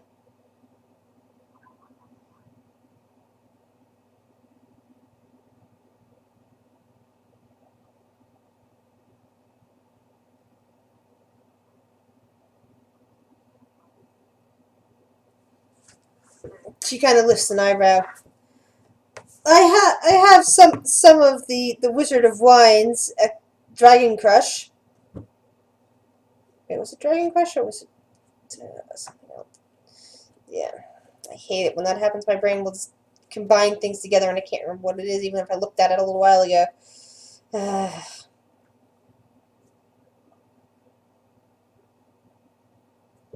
Yeah, I have some of the. Yeah. It's from the Wizard of Wines is the winery that makes it. So he says, I do not have this brandy you speak of, but I do have some red dragon.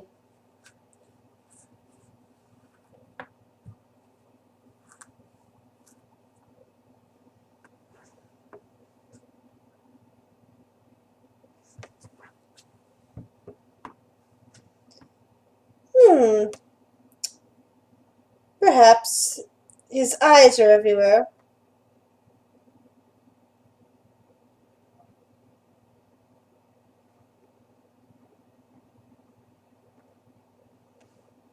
Oh, that's just because. Kitty. He is immortal, sir. He is bored. He wishes to find an equal. It was very difficult for him to find an equal among the rabble here.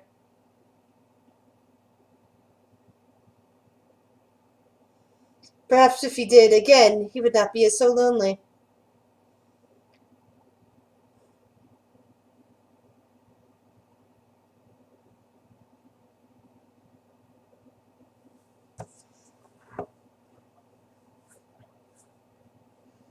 Yes, because the souls cannot move on from here. She gets reborn occasionally.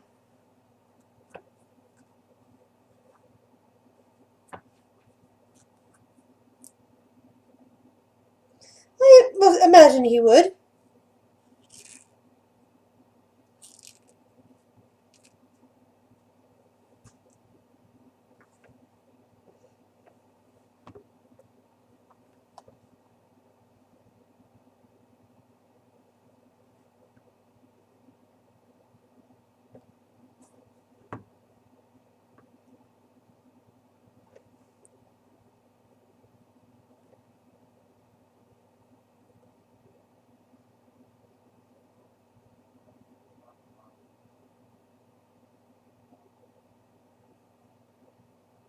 Yes. I did attempt to persuade him to marry off his son Victor to my daughter Stella, but apparently Victor had no interest in such things, and was so unkind to my Stella that I have let her take to her bed.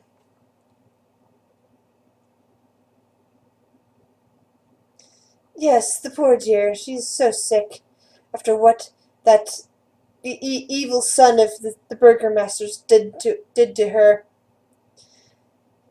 And all I wished was for them to marry.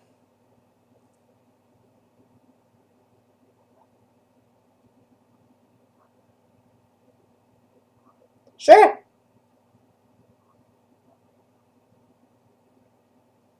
Go for it. As far as you could tell, she's saying everything is truthful as she sees it.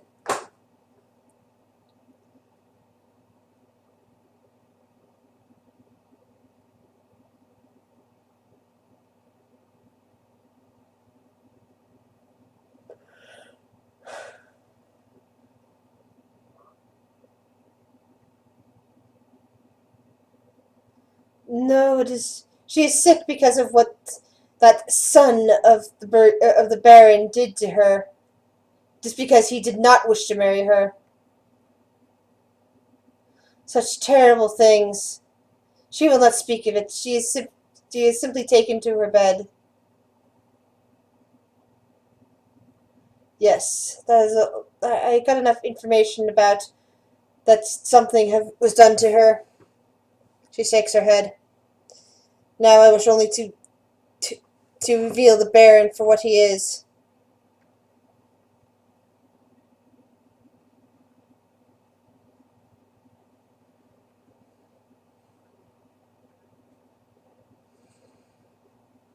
Well, he will not give up his birthright without a fight. Like I said, a proper marriage between my daughter and his son would have secured a relationship between our two houses that would have strengthened this town. But his son is such an evil, such a nasty young man, and that he himself is also very nasty. She kind of puts it in the sense that it's the way that she sees it, and not that necessarily him being bad, more than what you've already seen.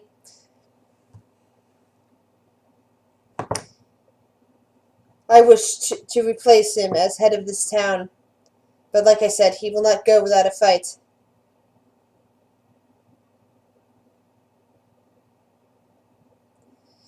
She thinks for a moment, sipping a glass of wine after she shared a glass with other people in the room.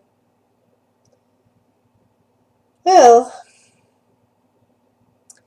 for now, it is clear that he is only going to make Strahd angry with everybody here if he continues his foolishness of the festivals. If you can find some way of stopping the festivals, that would help.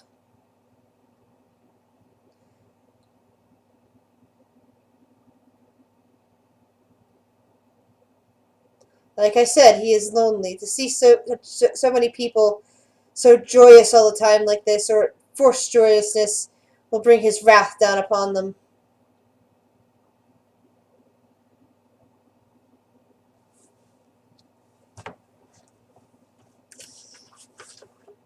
It is an unfortunate truth. But like I said,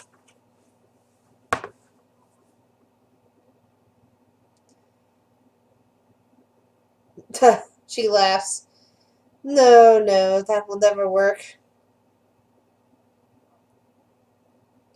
Because because it would have happened by now if it was even possible.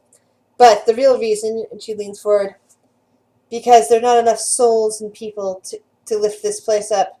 Most are nothing more than empty shells, including that dog of the Baron's. And you get the feeling she's not talking about the Mastiffs.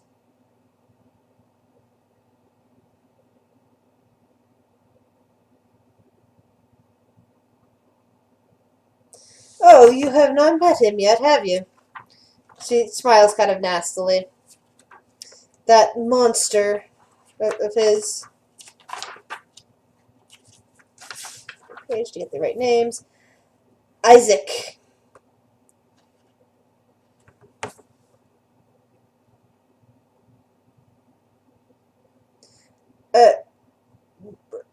He is his footman. He'll do pretty much anything for the Burgermaster.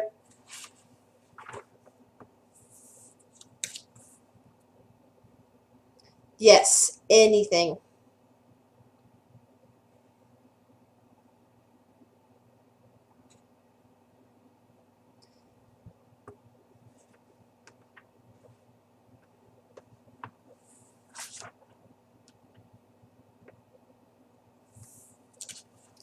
Any help to disrupt the festival would be great. It will show the townsfolk just how weak a man the Baron is when things do not go his way. How ill-tempered the man is, and how unfit he is to rule this place.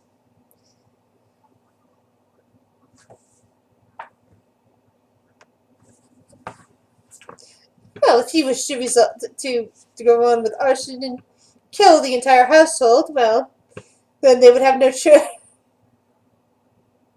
She's basically, if you're talking about burning the bundles that are in his house, she kind of assumes that you're talking about killing everybody in there, so.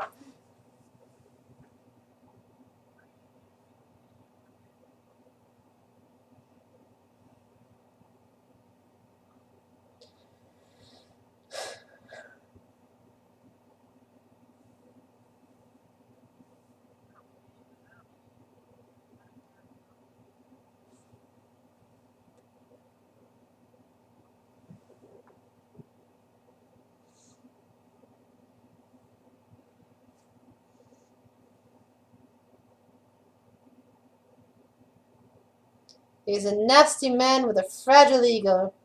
All you have to do is get him riled up and make sure the common folk see what he really is.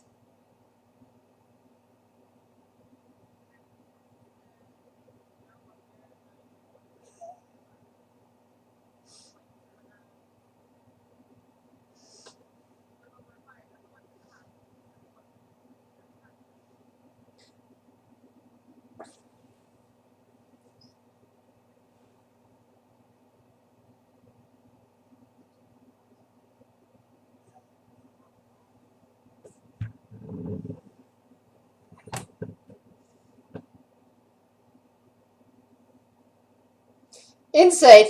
You know that even though the Davos played with tinderboxes and everything, Davos had nothing to do with it. But he was sleeping at the time of the fire.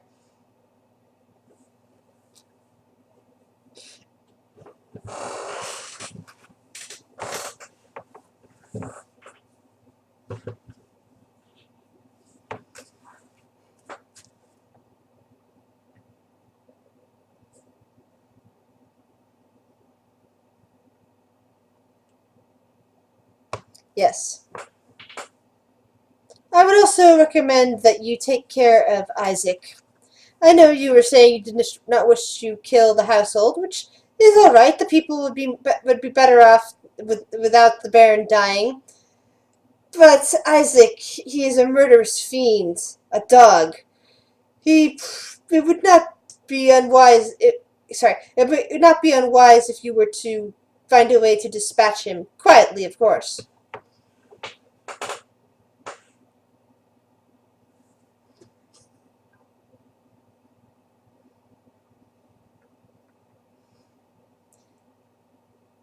Unfortunately, let's see. Roll an intelligence check.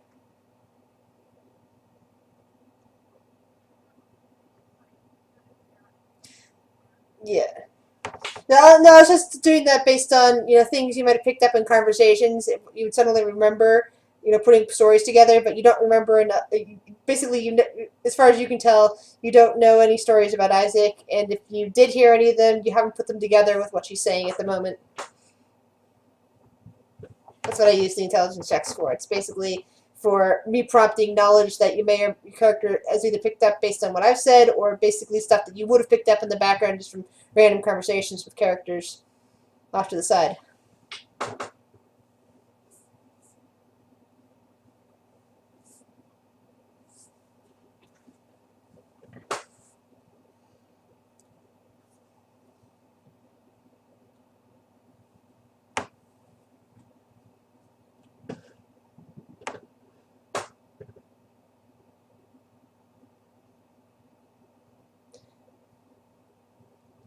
Well, it might put you in the good graces of Strahd.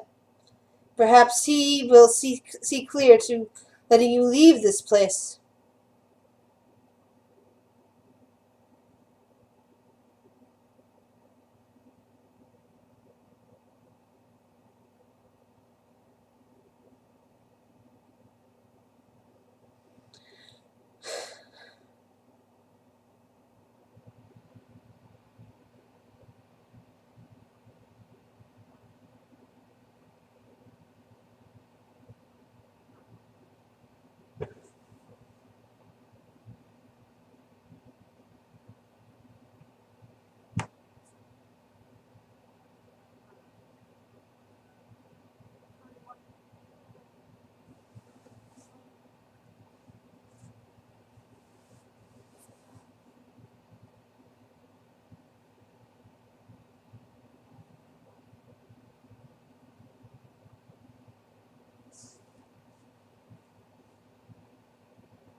unstable.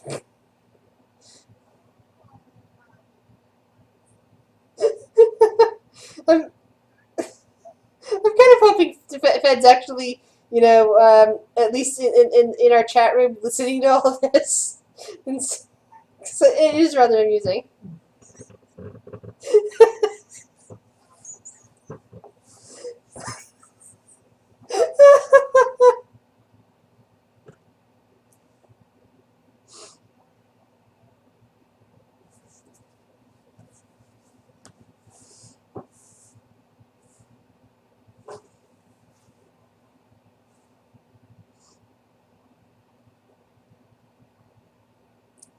That's always going to be up to. That's always going to be up to you guys.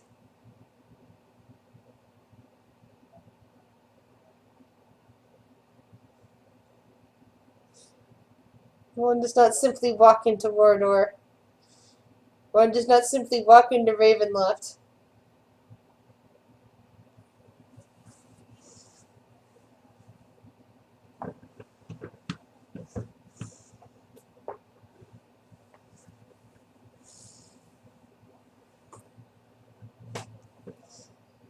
Okay, basically you want to decide if you want to continue chatting about the sort of thing in front of Lady Fiona, or if you wish to go back to your inn, or go back and find Fed at this point.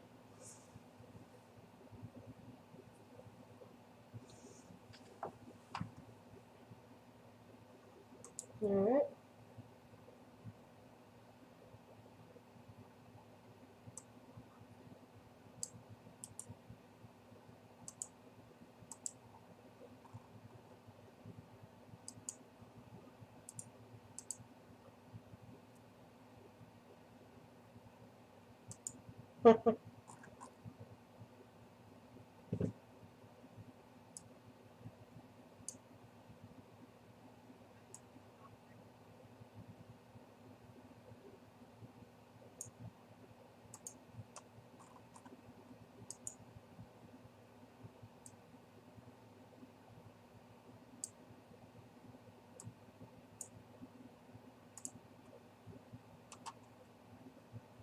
Alrighty. So the church is over here. Fed, you have been basically there, probably playing cards with the kid again. Father Lucian said, "Don't worry about it. That you weren't able to make it to the service. He understands that the Baron summoned you, and that maybe you would be able to, if you're sticking around town, maybe you'll come to another service."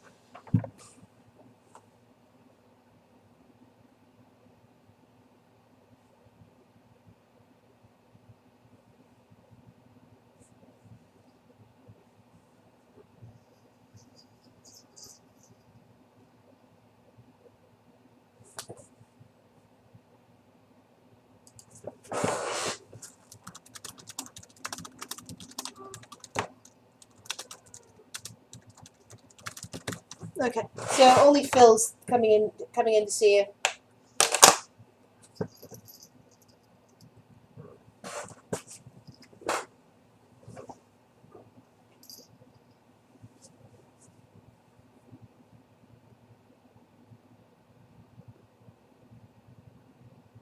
So Phil, up to you.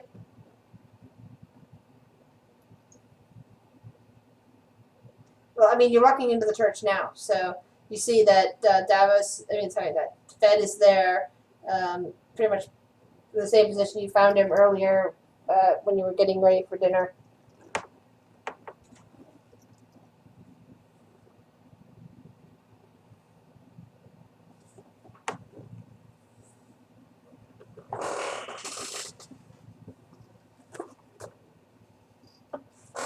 Safe journey.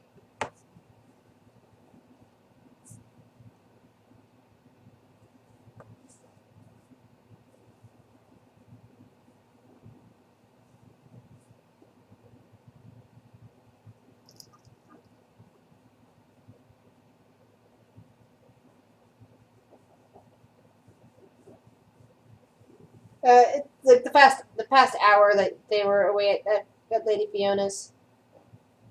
It's only been about an hour.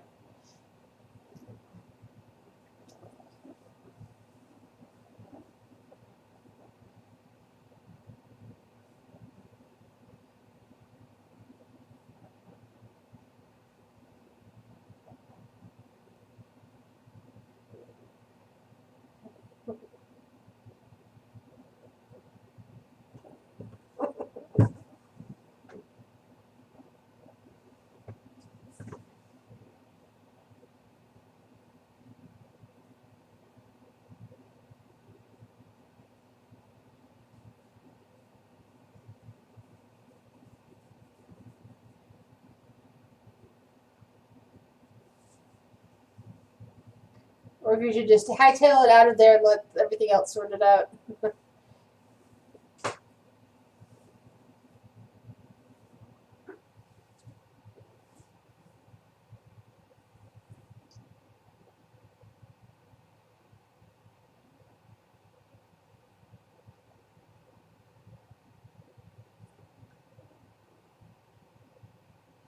Do you also explain to him about Irene and their connection?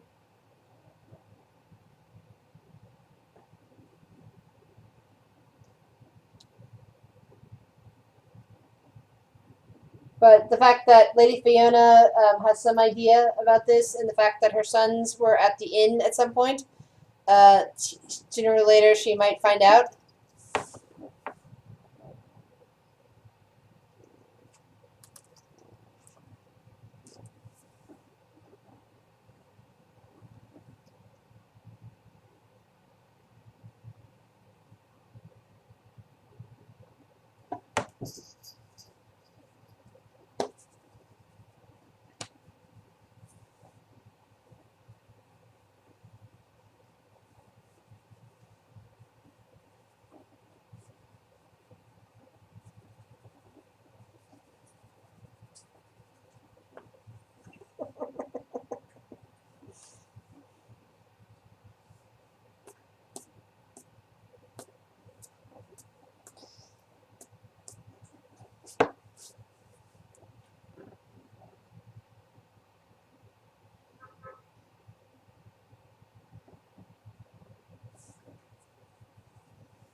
Okay. Hold on 1 second.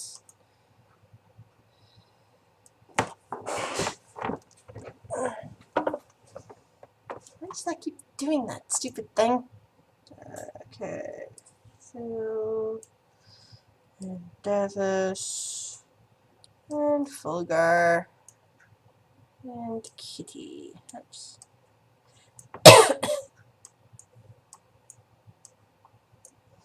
Alright. I hate when this thing keeps vanishing like that. There we go. Alright, Kitty, you're in your room with Irene. The rest of you are in the room that you guys have.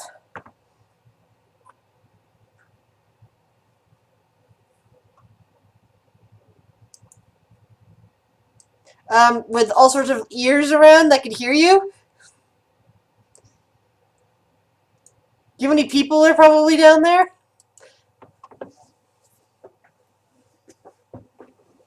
There's a lot of people down there at the moment. It's, evening. People are in the tavern.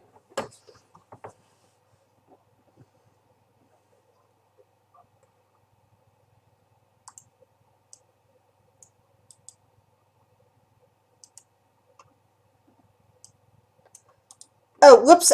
Sorry, I double pushed your tokens in. I just noticed. 1 second, guys.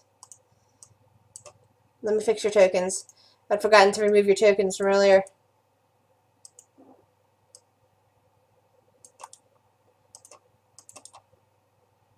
Okay, there we go. I think I got everybody. No, Davos' token. There we go. Okay, we're good now.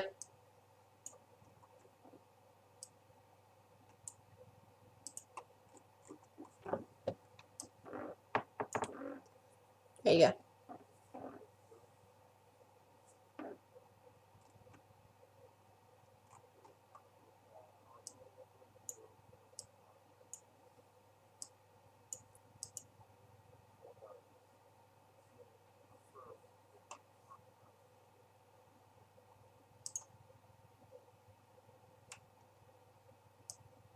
I just moved them in for safety's sake and closed the door so that people aren't necessarily listening.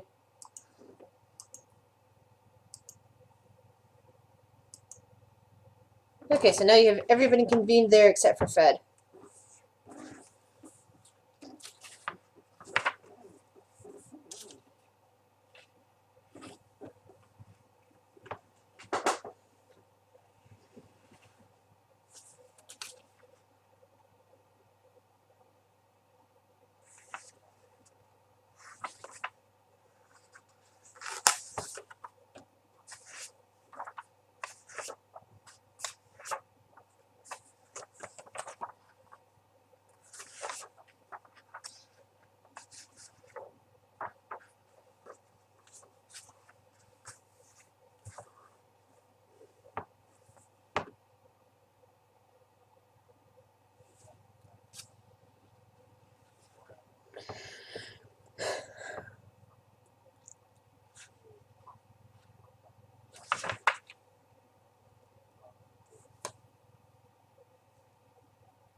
Irene bites her lip. I have heard of such things, but me?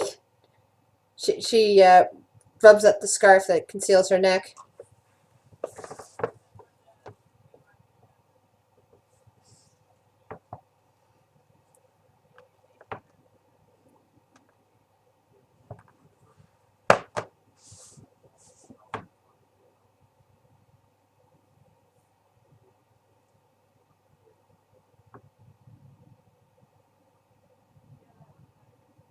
A doll that looks like me?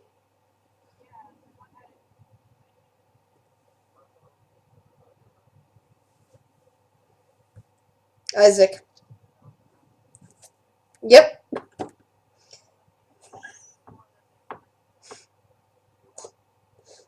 Yeah, Lady Fiona suggested you kill him, so.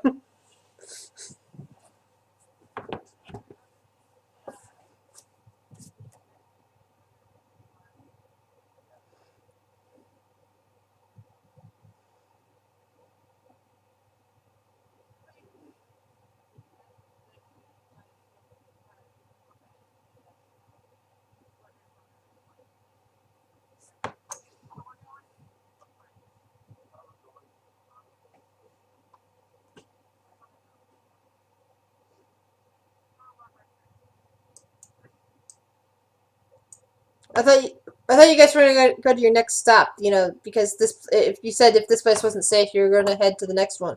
To the next one that was suggested to you. No, what I mean is that the second place that was suggested.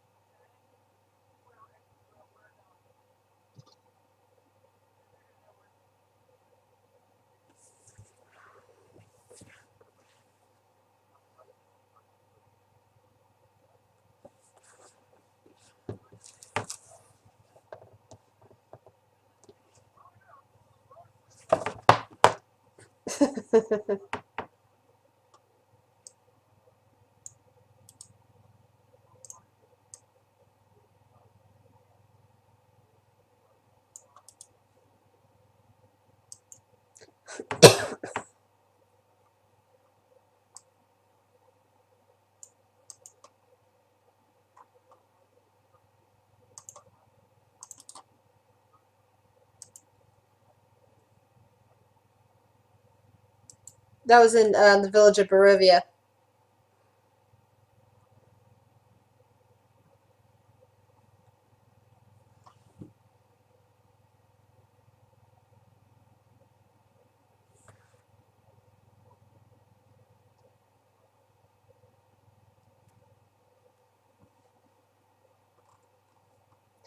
You've gathered enough information to at least assume this.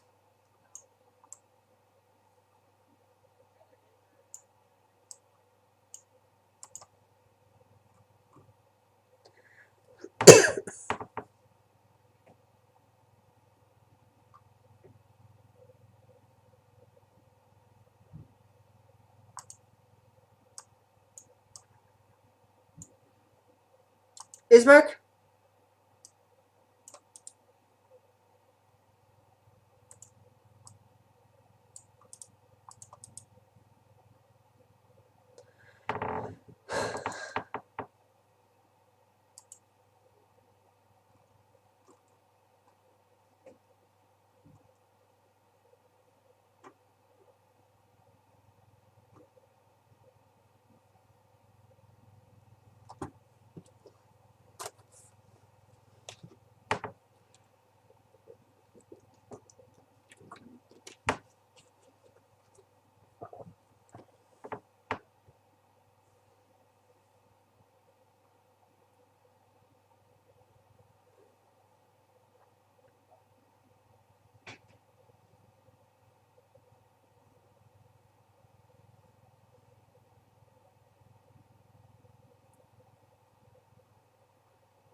So, what do we do? Irene asks.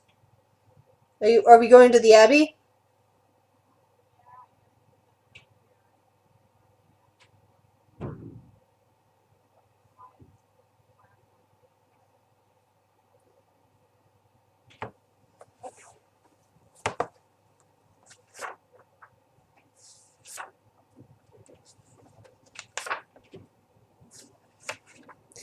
You actually spotted stables attached to this inn.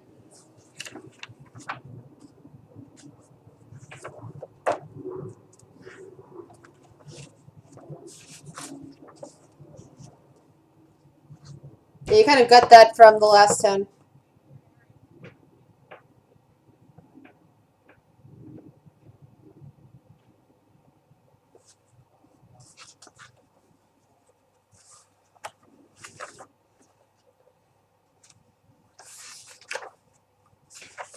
Yeah, how much money do you guys have between all of you?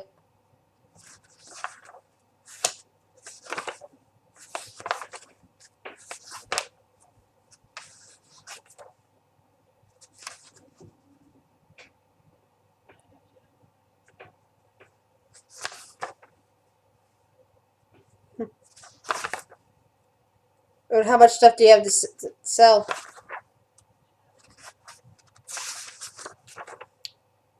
Yeah, that has some good stuff in it that you can sell.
Let me look up that information right now from the player's guide.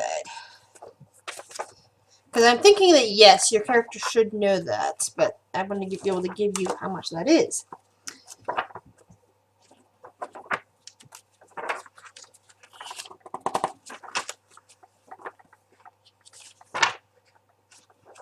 Trying to remember which page this is on. Ah, here we go. Services, hiring, messengers, passengers, trinket, tack harness, drawn vehicles. Ah, there we go. Carriage would be about 100 gold. Just a cart would be 15 gold. Let's see, a riding horse 50 gold. Oh, sorry, a draft horse 50 gold. A riding horse 75 gold. Mastiffs 25, ponies 30. And then, of course, you'd have to feed them, which would be copper per day, and saddles to put on them, which are, 5 gold, 10 gold, and the saddlebags are another 4 gold.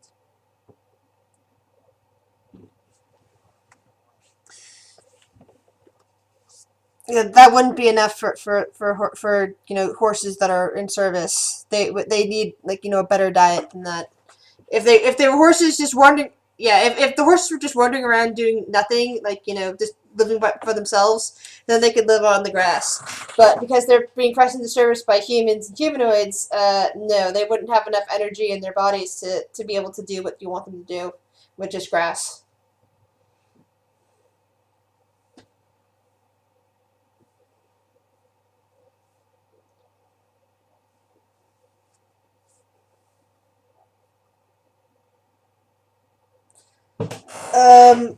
It possibly more because horses seem to be a bit scarce around here. So I would say, upping that a bit would be more realistic. But that would be like the lowest you would expect it.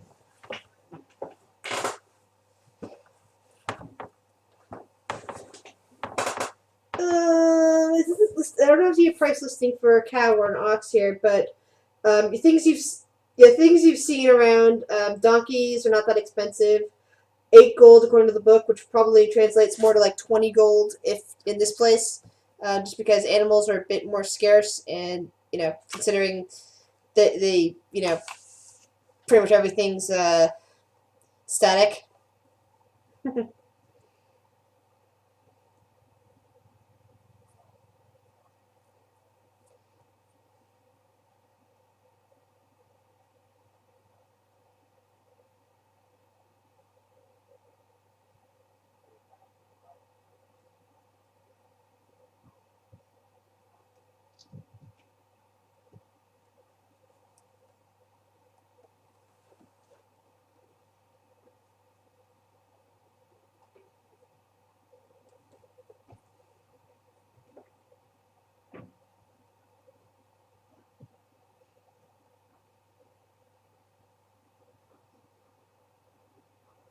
Well, Irene's been used to walking, so it's not like that's a problem with her. It's just that since you're looking for things you can, help transport weight and everything like that.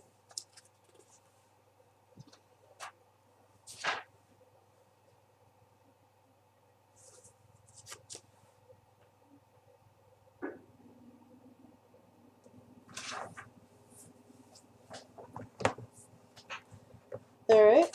Are you guys going to be staying in your rooms for tonight, or are any of you going to go back down into the tavern proper to see who's about? What are you guys supposed to do?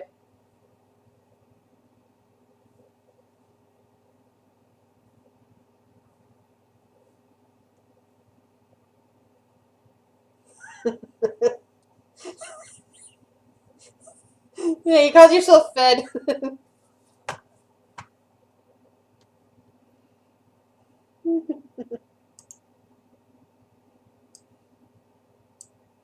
Yeah, that's why we're ending shortly.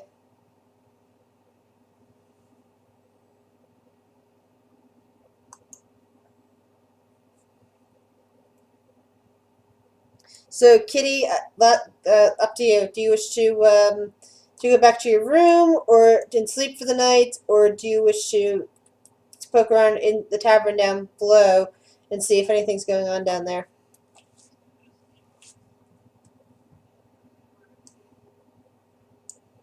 Alrighty.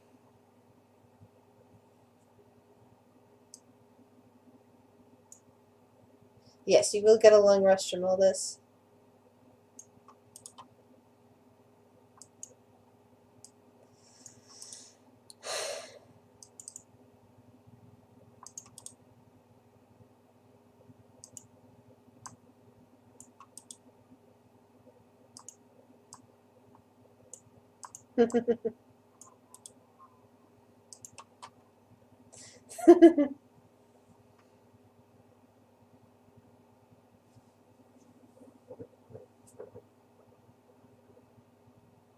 Nah.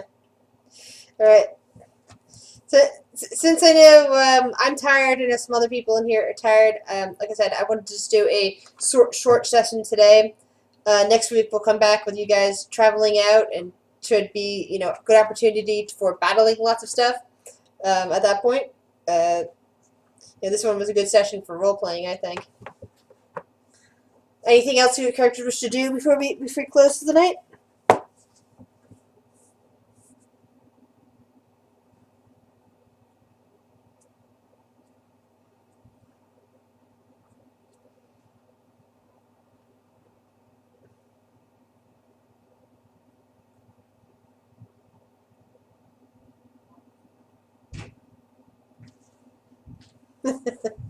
You're preening. All right.